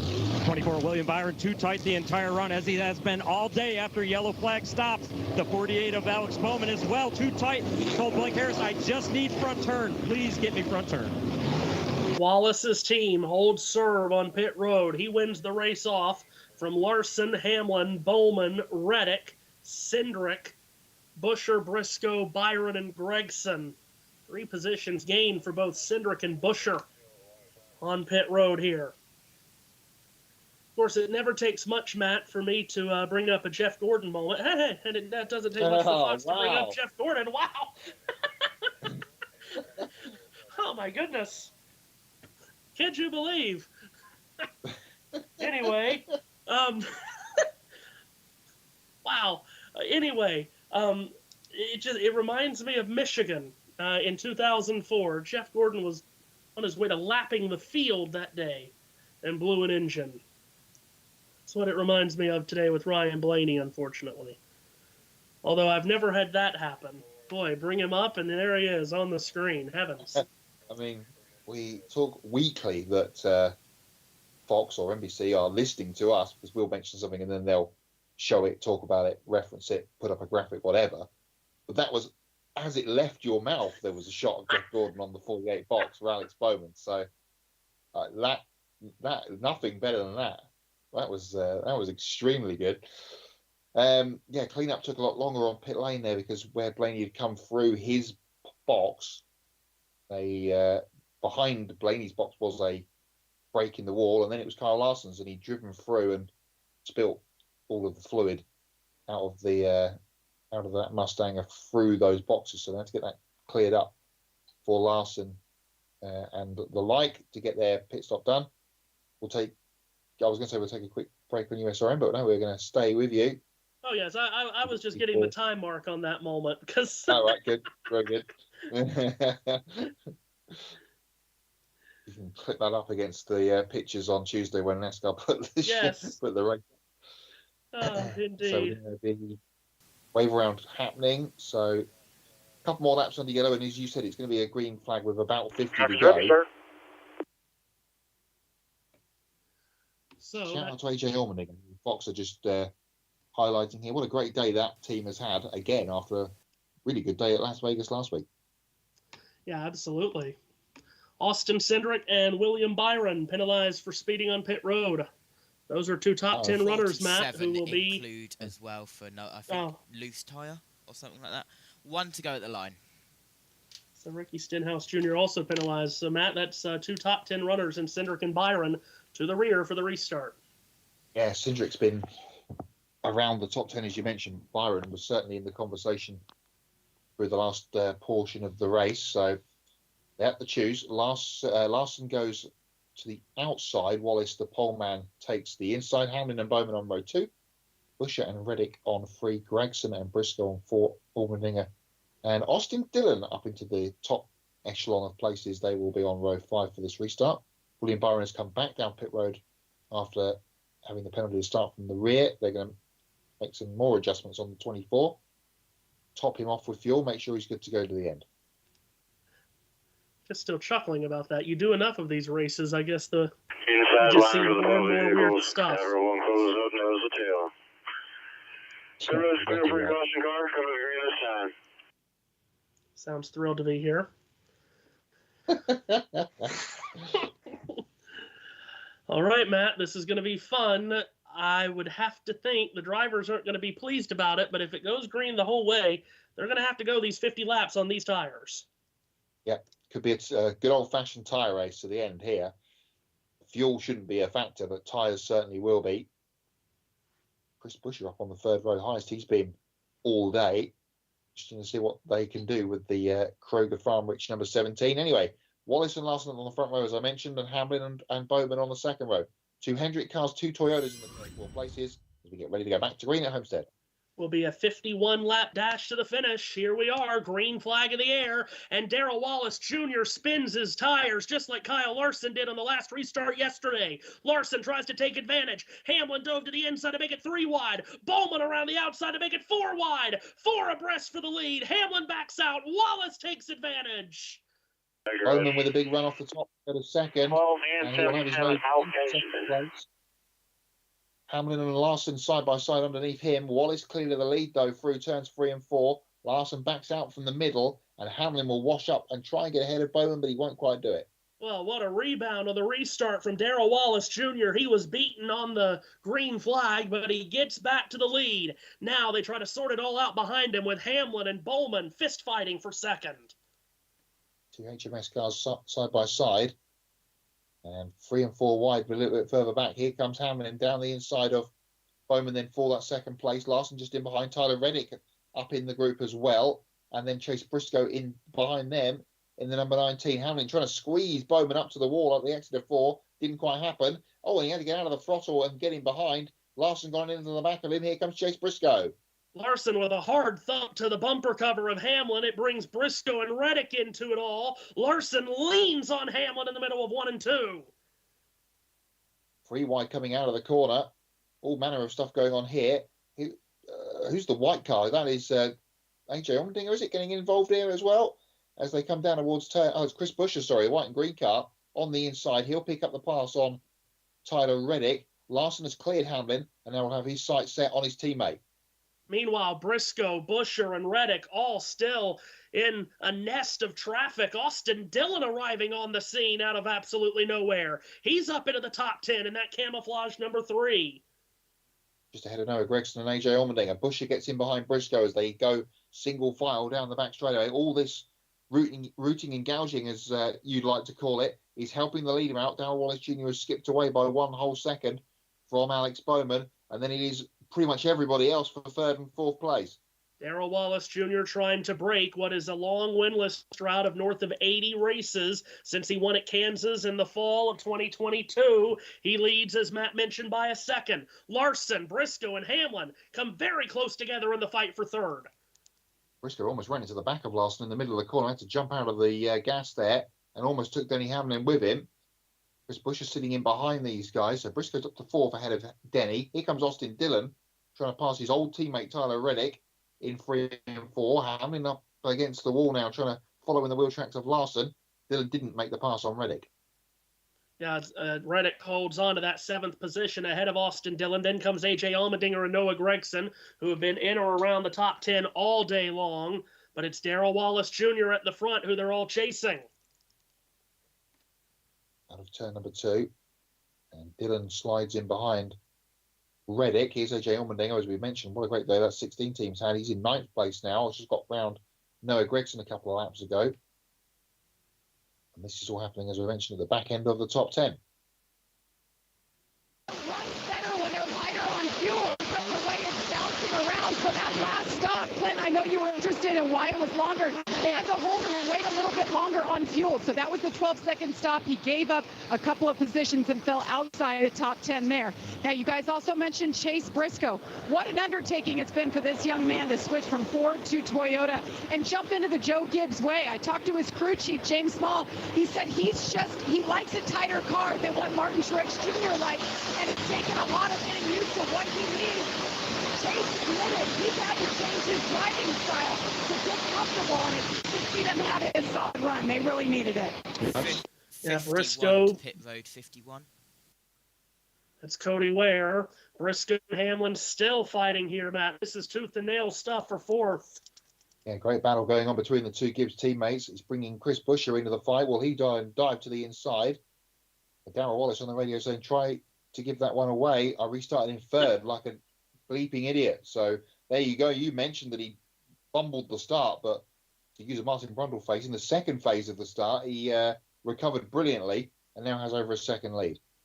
Yeah, it was a great recovery because it looked like he was going to be swallowed up. He spun the rear wheels just like Larson did on the overtime restart yesterday. That cost him a chance to be going after the weekend sweep today. That would have been a storyline had we had it. Did not have it because of that. Because of that error on the restart from Larson in overtime yesterday, giving Justin Allgaier the win here in the Xfinity Series race. Austin Dillon just keeps forging towards the front here late. I say that, and he's about to lose a position. Tyler Reddick shot out of a cannon out of turn 4, and he'll just swoop to the inside of Dillon and pass him in turn 1. So that's Reddick to 7th. Dillon backslides to 8th. Dillon got a little bit out of momentum there at the other end of the racetrack. He's now going to try and repass Reddick coming out of 2. That's a slide in behind him. Just a bit further back than that. Ryan Preece having a good day as well. He's up in a 10th place. Just methodically gone about his business, and he's going to try and make that move on AJ Allmendinger for 9th. 2 good weeks in a row for Ryan Preece. Remember what a star he was at Phoenix on the alternate tire. 3rd at Las Vegas last week for the Connecticut driver Preece, who runs in 10th, going after Allmendinger for the 9th position, and I think we're going to have a report on him. Methodically all day, improve the race car. For the most part, it had been too tight most of the day. They were trying to keep up with the racetrack. They felt like the racetrack kept tightening up. And give that pit crew some credit as well. Some wonderful stops on pit road. I got handed a note sheet that said 8.69, two stops ago. It gained them 6 positions. And then the 3-car of Austin Dillon. They've been very good as well. Just slowly making gains on the car, not doing anything drastic to it. A little tight taking off earlier on. Right now he's doing the same thing. Just needs to be a little bit tighter on entry. Meanwhile, just to mention a couple of guys as we get down to the last 40 laps of this race, Matt. Daniel Suarez recovering from a pit road spin earlier. He's broken back into the top 20, running in the 19th position. In fact, battling for 18th with Eric Jones. Haven't talked a ton about Josh Berry since the start, one of our ones to watch, last week's winner.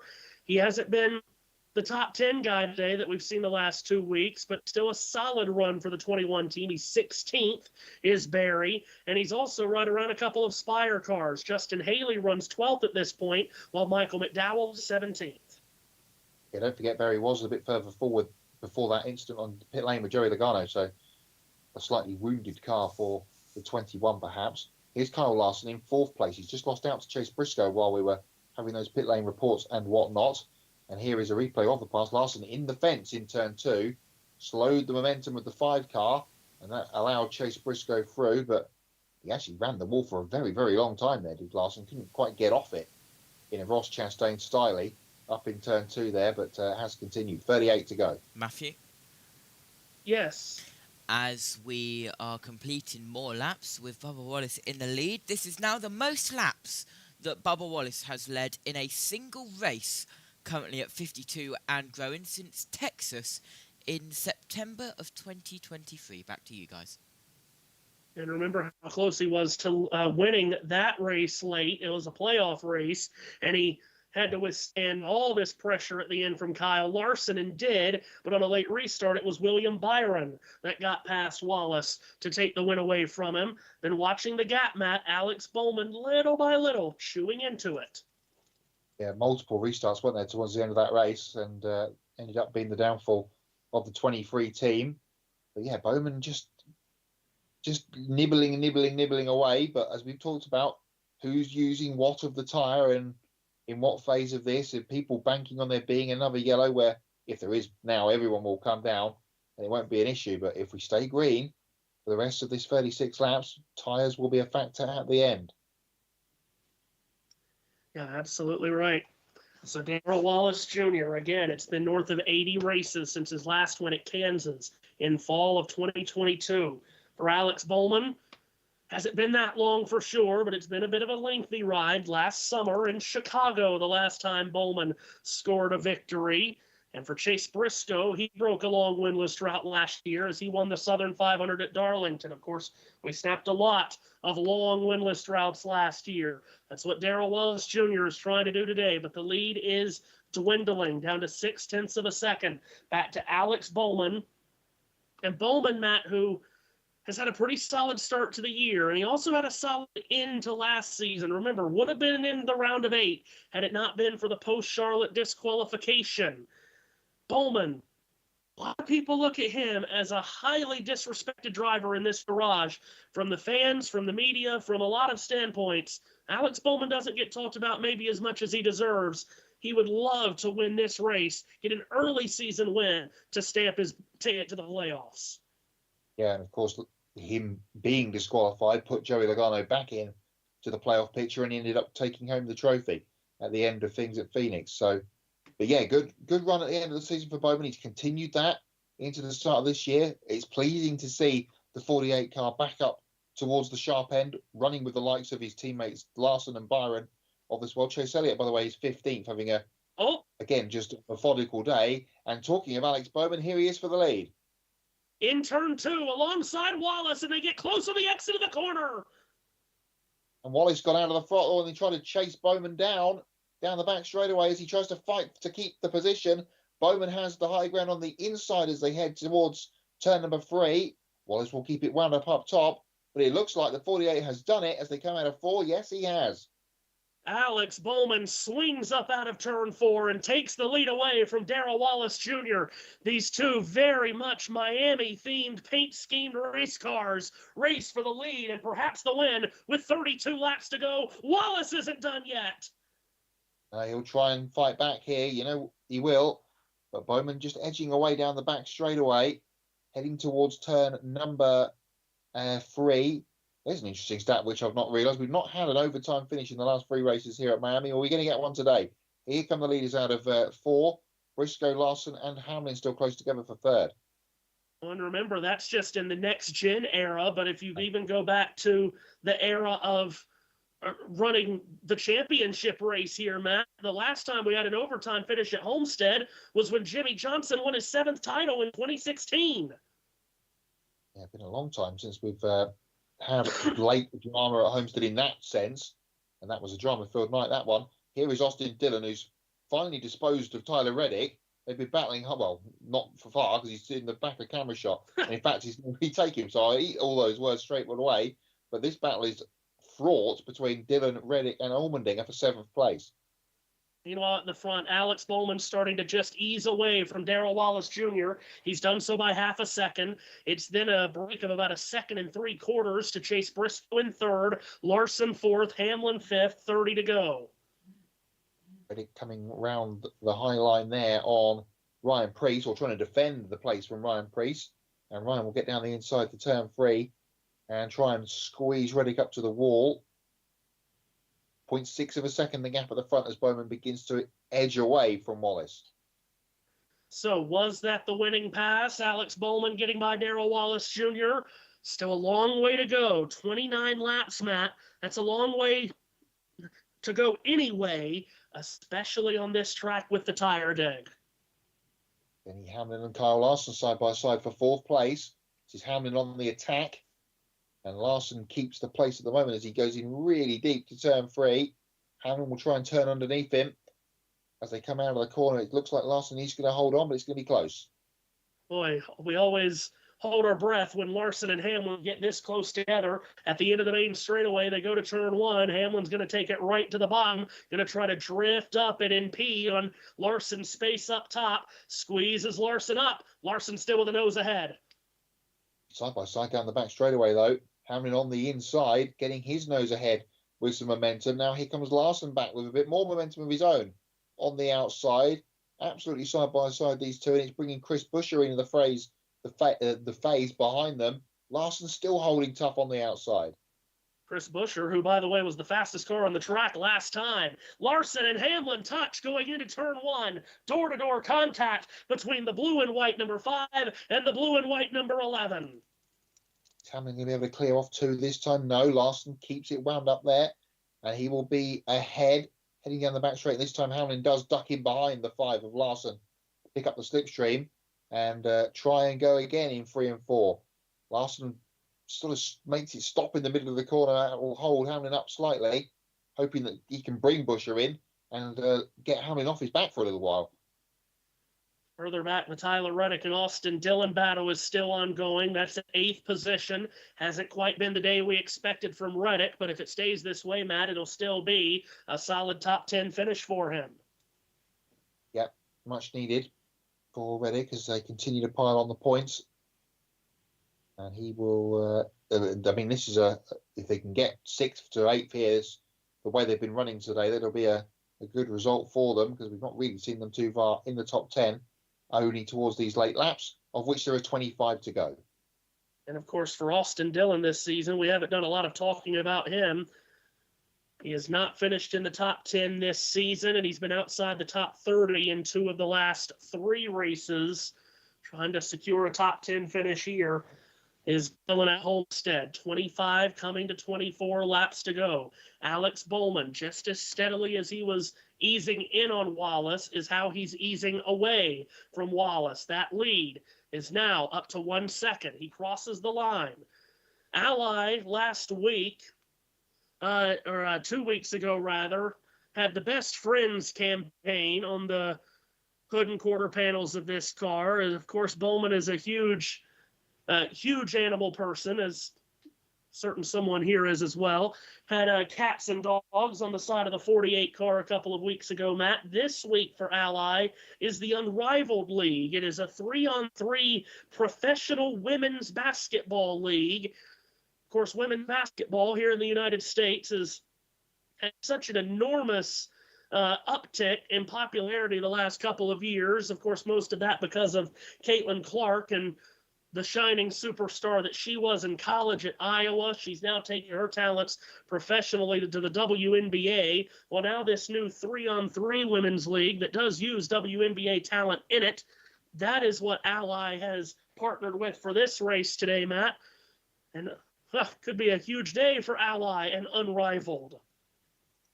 A big period of time for basketball generally, but yeah, big for Bowman. Just looking at the top 3, and the graphic that flashed up before from Fox, we've had 9 different winners in the last 9 races here. If any of the top 3 can find victory lane in the next 20 minutes or so, that'll be 10 from 10 as they come out onto the back straight away, with Bowman leading by just over a second, as you mentioned, from Wallace, from Briscoe, Larson, Hamlin, Buescher, Allmendinger, Reddick, Austin Dillon and Ryan Priest, the top 10. It is such a fantastic racetrack for so many great reasons, and parity that you just mentioned, a part of why everybody loves the Homestead Miami Speedway. Alex Bowman leads by 1.1 seconds, 21 laps to go. Darrell Wallace Radio. Make sure you have something left to fight with.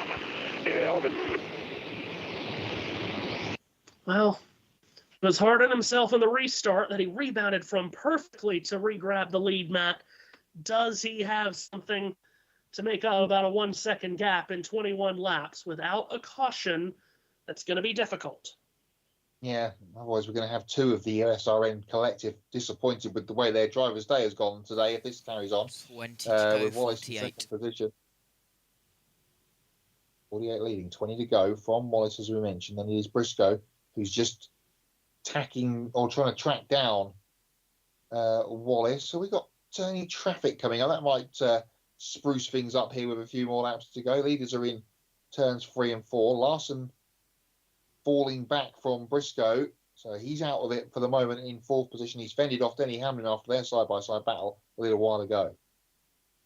By the way, William Byron and Austin Cindric, who had pit road speeding penalties under the most recent caution with about 50 laps to go, they've been able to claw their way back up into the top 20, but that's it. Byron is 18th, Matt. Cindric is 20th. They're not going to get the finishes that they were likely going to. Yeah, well, again, if everything stays equal, that's where they're going to end up being, but a spanner could be thrown in the works potentially here. Alex Bowman does not want that. He wants everybody to mind their P's and Q's here for another 18 laps. He does love Florida, doesn't he? I mentioned earlier he's won 7 poles after his pole this weekend. 4 of them have come in Florida, 3 at Daytona, 1 here at Homestead, Matt. Now trying to get a race win here in the Sunshine State. Yeah, it's strange how these things work out. Might just be coincidence, but it's the numbers don't lie for Bowman. Austin Dillon has just lost out to Ryan Preece for 9th place. Justin Haley just on behind them. It'd be good to see Spire get a top 10 finish if that will happen after where they've had another team that's had a pretty shocking couple of weeks, really. On board with Ty Gibbs. Where is he? What's happened to Ty? Not in the top 20. Earlier, but not in the top 20 now. No, he has faded late, has Gibbs. And I say faded from 20th to timing and scoring says 25th for the Monster Energy Toyota. Fox feels the need to give you a race recap. I'm going to tell you what I feel the need to say. I'm going to tell you what I feel the need to say, Matt. Darrell Wallace Jr. has kicked away from Chase Briscoe a little bit, and he's starting to inch in on Bowman. But, yes, there you go. Someone up there on the telestrator had what I have. The fastest car on the track, Matt, is all of a sudden Kyle Larson at 4th. I mentioned it before that he got away from Hamlin. I didn't expect him to run down these 3 leaders so quickly. 15 laps to go. Could the 5 car still have a shot here? He's got to be one of those. When you get to the people that you've got to pass, you've got to pass them quickly. Larson's been looking after his tyre, perhaps, in that 5 car. Well, this is probably about how far back he was of Corey Heim and Lane Riggs on Friday night with 15 laps to go. And he somehow charged through traffic and through the stopwatch to win that race Friday night, Matt. It was just a masterclass. Could he do the same here? We wait with bated breath to find out as his teammate continues to lead by 1 second, about 0.7 between Wallace and Briscoe, and about the same between Briscoe and Larson for 3rd place. Oh, and Larson got a good run out of turn 4 here. Believe he might be in position to go after Briscoe in turn 1. Here he goes. He's going to throw it down to the bottom. Kyle Larson, slide job for 3rd, pulls up across the nose of Briscoe and into P3. Here we go. Great move from Larson to take that away. I don't think Chase would have expected to see that happen like a few laps ago, but he's motored down the 19 and taken that place. Sights now firmly set on the 23 car ahead of him. 13 laps to go at the stripe. And Kyle Larson once again charged to victory here at Homestead. We talk about Bowman and Wallace trying to make it 10 different winners in the last 10 Homestead races. Larson trying to change that. Are we setting the stage for another amazing Miami finish? Of the back straight is Wallace. He's got Larson laser sight behind him, trying to close him down. Bowman is settled by a second ahead of them, but if Larson can get to Wallace as quickly as he did to Briscoe and dispatch him, then it'll be absolutely game on between the HMS teammates.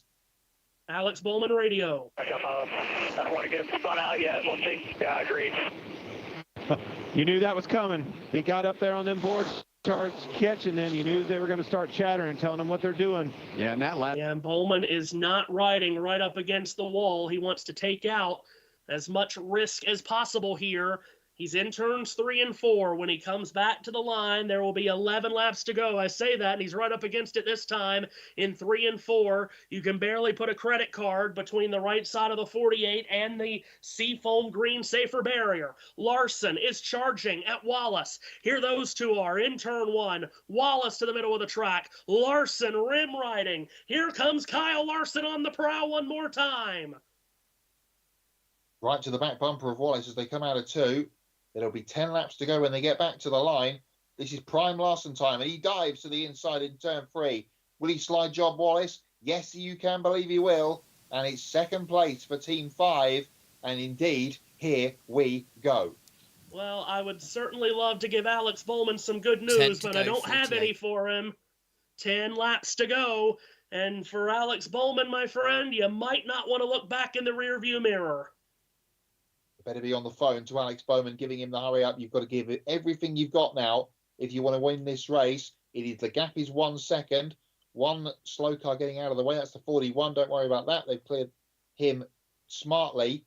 And we'll watch the gap with interest here as Larson is rumbling. Here they are out of turn 4. Alex Bowman across the line. His lead on Larson is now just 0.8 of a second, 3/4 of a second. Kyle Larson beat Alex Bowman that last lap map by 1/4 of a second. And Bowman, if he's not in the wall off turn 2 right there, he's as close as he's been. Yeah, he's really trying his hardest to use as much of the racetrack as possible. They've dropped Wallace now. They've dropped Briscoe as well. It's going to be a straight fight between these two. Here in replay, it's Larson a little bit earlier on, absolutely scuffing his way all the way around turn 1. Out of 4 they come, 8 laps to go. Both of these teammates from Hendrick Motorsports searching for their first win of the season. Remember how close Larson was in Atlanta. He's got 8 laps to catch and pass Alex Bowman.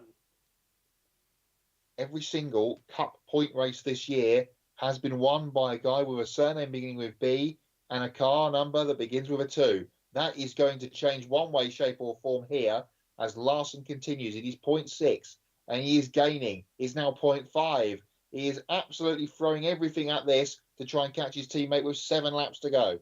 A lot of people feel that Alex Bowman is a disrespected driver in the garage because of the success of his teammates, because of how great Kyle Larson and William Byron are week in and week out. Here's a chance right here, Matt, for Bowman to fend off Larson and score a win at one of Larson's best tracks. Yeah, this will be big for the respect and the hate and everything else you would like to throw into the mix here if Bowman can hold on. Larson was 2/10 faster on the last lap, and he's right up in the wall, Bowman. That's going to slow him way down coming out of 4. Here's the chance, and Larson will take it with 2 hands to the front with 6 to go. The 5 car of Kyle Larson. It turned into an uncontested attempt for the lead for Kyle Larson as Bowman was in the wall and couldn't get off of it. Larson motors through with 6 laps to go. Just winds the pressure and winds the pressure on and forces the 48 to make a mistake. A bit of a shrug from Jeff Gordon. He's watching on the 48 pit box. Doesn't really matter because it's still going to be a Hendrick 1-2 if it stays the same. Larson in the wall a little bit coming out of 4 that time. 5 to go. This race is not over. Yeah, not over at all. 5 laps to go, and Bowman has reloaded and recoiled. Does he have another attack at Larson here over the next 5 laps? Looking back from Brad Keselowski, he's going to stay out of the way. Another really terrible run, terrible day for the 6 team. He'll stay out of the way of these 2 leaders as they come towards turn number 3. Good respect shown there. And what can Bowman do? I don't think this is done. I think he's got one more shot in him. He's got to try and reforce the mistake out of the 5 car. Yeah, I'm with you. I think he's going to have one more chance. He's only going to have one, but I think he's going to have one more chance. Here's Larson in turn 1. He's going to take it to the middle of the track. Bowman's going to take it to the bottom. Larson fades up. Bowman tries to gain in off the bottom of the racetrack, but can't find anything. No more traffic by the looks of things between now and the end of the race, which is 3.5 laps away. Down the back straight they come. Right up against the wall again for Larson. Bowman a little bit off it, trying to make something happen. He's just not gaining in enough. He needs to force the error. How much do you love this racetrack? The tactical racing here in the final laps has been brilliant to watch as Larson has charged and charged just as he did Friday night in the truck race to win. It looks like he may have grabbed another Miami victory by the horns if he can hold on for 2.5 laps. Back straight, and it is half a second. Darrell Wallace is safe in 3rd, but he's 3 seconds, almost 4 seconds now, back of the leader. As Larson throws it into turn 3 once again, absolutely painted to the wall, and just now it's up to 0.8. He took 0.3 of a second in that corner alone. Here he is to the line with 2 laps to go, and Alex Bowman is seeing a possible win slip away from him. Here's Larson in turns 1 and 2, adding to his lead. It's 7 car lengths. Out of 2, and it's 0.8 of a second. Wallace, Briscoe, Hamlin, Busher, Allmendinger, Reddick, Priest, and Justin Haley, the rest of the top 10. Has Alex Bowman got anything here, or has Kyle Larson, one of the Homestead legends, run down another victory? Here he is, exiting turn 4, white flag in the air. Larson gets to it with no issue and begins the final lap of the race in South Florida. He'll take that blue and white number 5 and put it right up against the wall for one final time in turns 1 and 2. No pressure at the back door from Alex Bowman. The gap has gone out to just over a second as they come out of turn number 2. Just ran out of laps, did Alex Bowman, to hold on. Kyle Larson saved the tyre, saved the best till last. He's going to add his name to the win column for 2025. Off turn 4 for the final time. Here he is, towards the checkered flag. Kyle Larson is a Miami magician and becomes the 30th driver to 30 wins in NASCAR Cup Series history. Larson wins the Straight Talk Wireless 400. His second late race charge of the weekend results in a checkered flag. Larson the winner in Miami, besting his teammate Bowman at the end. Darrell Wallace Jr. was 3rd, Chase Briscoe was 4th, Denny Hamlin was 5th. His 30th NASCAR Cup Series victory, just the 30th driver to ever reach that mark. Celebrations and hugs all round in the 5 crew and in the pit lane. They were there or thereabouts for most of the day. Didn't quite look like he had a winning car, but the way the strategy unfolded at the end, it was, yeah, as you said, the Miami Magician. It was a Homestead masterclass of how to run this racetrack when you've got a solid car underneath you. The right side is absolutely destroyed. The Polish, or the last additional burnout, which will start in turn 1. Let's see how far he gets as he does the reverse down the pit straight away. As we mentioned, the first repeat winner here at Homestead in basically the last decade. Yeah.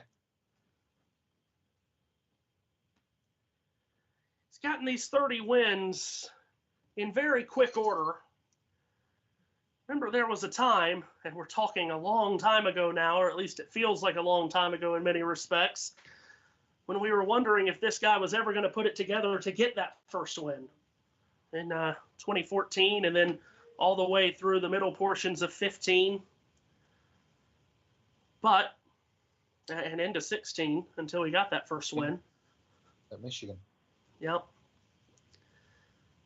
Now, 30 wins in the NASCAR Cup Series for Kyle Larson. I just have to chuckle because Darrell Wallace Jr. came right up to Alex Bowman. Cameras cut away from that, and I'm not sure if they should have, because Wallace was marching towards him. Not fully sure. Under the flag stand, giving the smoke show. Yeah. I'm not fully sure what Wallace is left to be upset about. I know he's disappointed for not winning, but we'll try to follow up on that as Larson will appear from the cloud of smoke like a magician.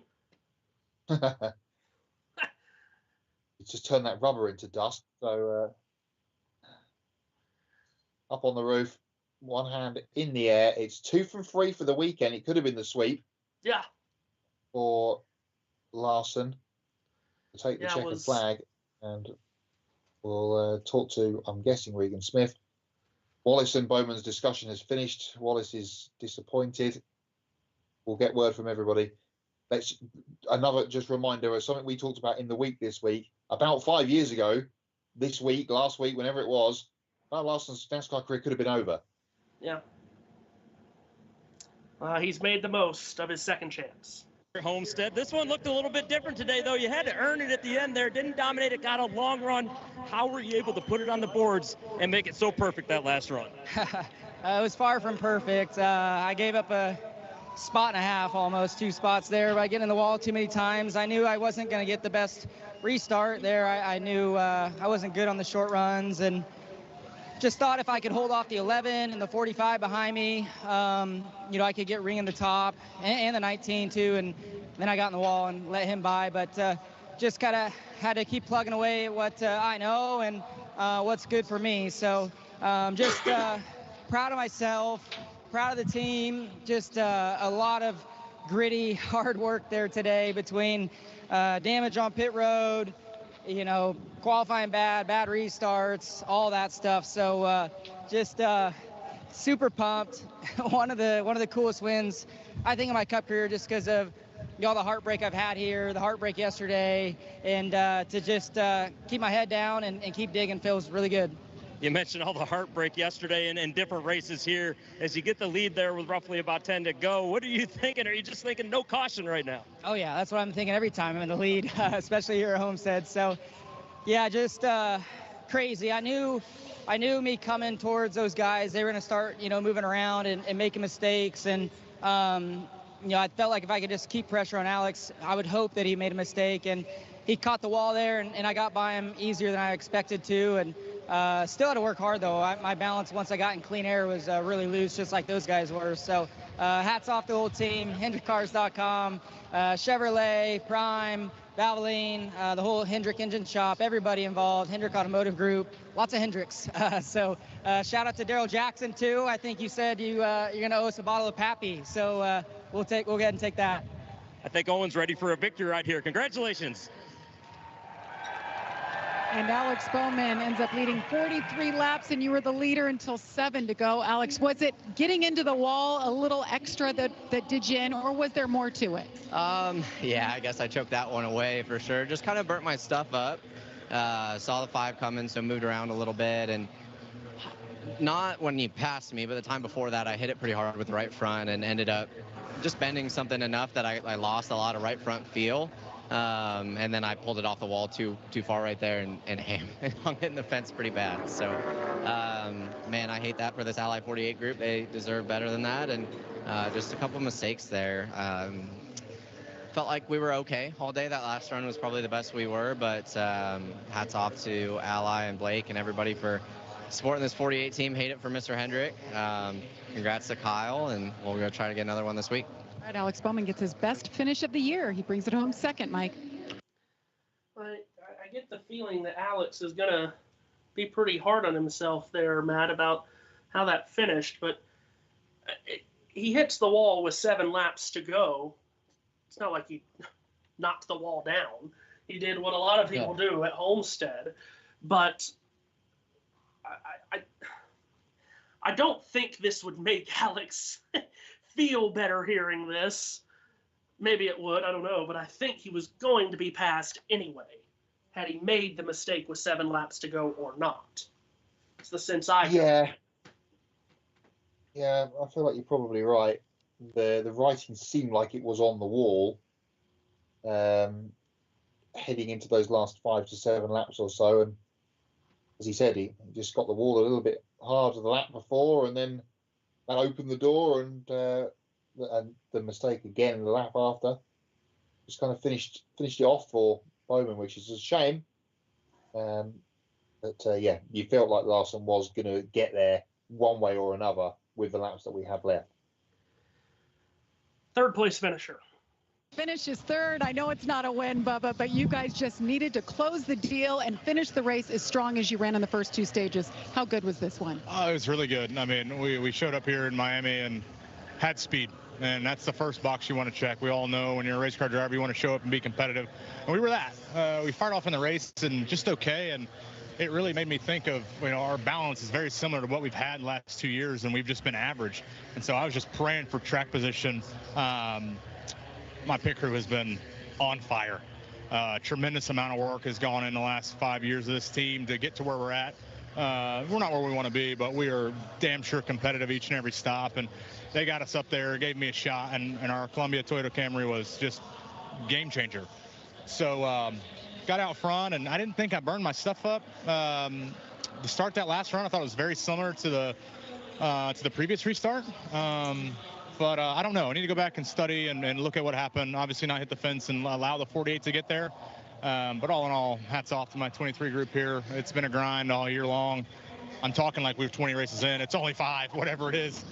We just been getting kicked in the teeth last stage of every race. So finally close one out. This feels good. I can't even hang my head over this. As pissed off as I want to be at myself, it's a good day. Awesome. Well done. Thank you. Let's go over to Chris. Well, seems to be in good spirits after a third place finish, and we know that Bubba in the past really hard on himself, but that's, like Jamie said, they put together a full race today, Matt. That's what they needed. Yeah, absolutely. And his first top 5 of the season. We talked about that at the top of the show, that it's been a bit of a struggle for that team, but he seemed in pretty high spirits, which is good to see. And yeah, on to, I don't think we'll see much of Bubba next week at Martinsville, but then maybe Darlington and Bristol, we can continue this momentum that he perhaps has got started here. Larson and Wallace finishing first and third today. That was your front row for the spring Martinsville race last year. Speaking of Martinsville in the spring last year, Matt, that was the race where Hendrick Motorsports finished first, second, third, and fourth. They finished first and second today. They're building some momentum as we get into the meat and potatoes of the season. It's showing well for the 2 guys we kind of expect to be up there every week, Larson and Byron, perhaps, although obviously William had that speeding penalty, which put him back. Today, Bowman seems to have continued his strong momentum, that perhaps for a change, the focus may shed to the 9 team, because they, after that win at the Clash, we've not really seen too much out of Chase Elliott over these last few weeks. That's right. And, of course, strong in both Martinsville races last year was Elliott, finishing second in the spring, and was in amongst the battle for the win last fall with Ryan Blaney and Kyle Larson. He did get that win at Bowman Gray earlier this year, which you'd have to think, if there is a track to draw a dotted line from Bowman Gray to, it would be Martinsville. At least you would think so. Yeah. By the way, for Darrell Wallace Jr., he finishes with the Xfinity fastest lap point today, so he gets a third place finish and gets the extra championship point there. Kyle Larson is the winner today, from Alex Bowman second, Darrell Wallace Jr. third, Chase Briscoe was fourth, Denny Hamlin was fifth. The rest of the top 10 finishers go to Chris Buescher, AJ Allmendinger, Tyler Reddick, Ryan Preece, and Justin Haley snuck up to get a top 10 down the stretch there. Zane Smith 11th, William Byron 12th, Austin Dillon 13th, Joey Logano 14th, and Eric Jones finished in the 15th position. Speaking of Chase Elliott, 18th, he would certainly like to start turning things around in Martinsville next week. A couple of other drivers' days that didn't go the way they planned. Ty Gibbs 25th, as his run just continues to be terrible.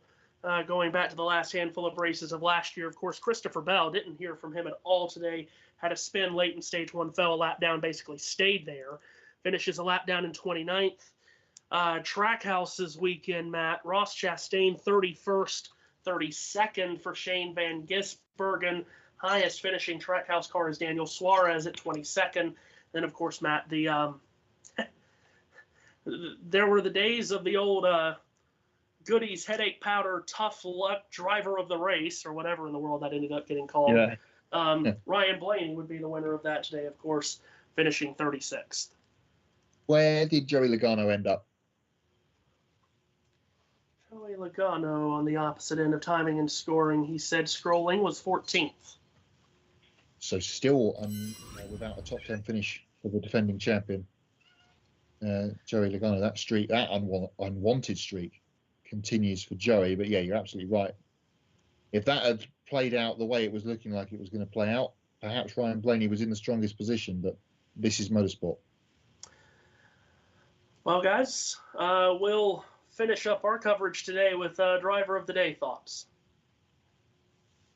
It'd be easy to pick the winner, but I'm going to pick the man that sets a new record here at Homestead. There have been 4 next-gen races at the Homestead Speedway. Only one man has finished in the top 10 in all of those races. My driver of the day is AJ Allmendinger, who finishes 7th today. JT, if you're still with us, you got a driver of the day?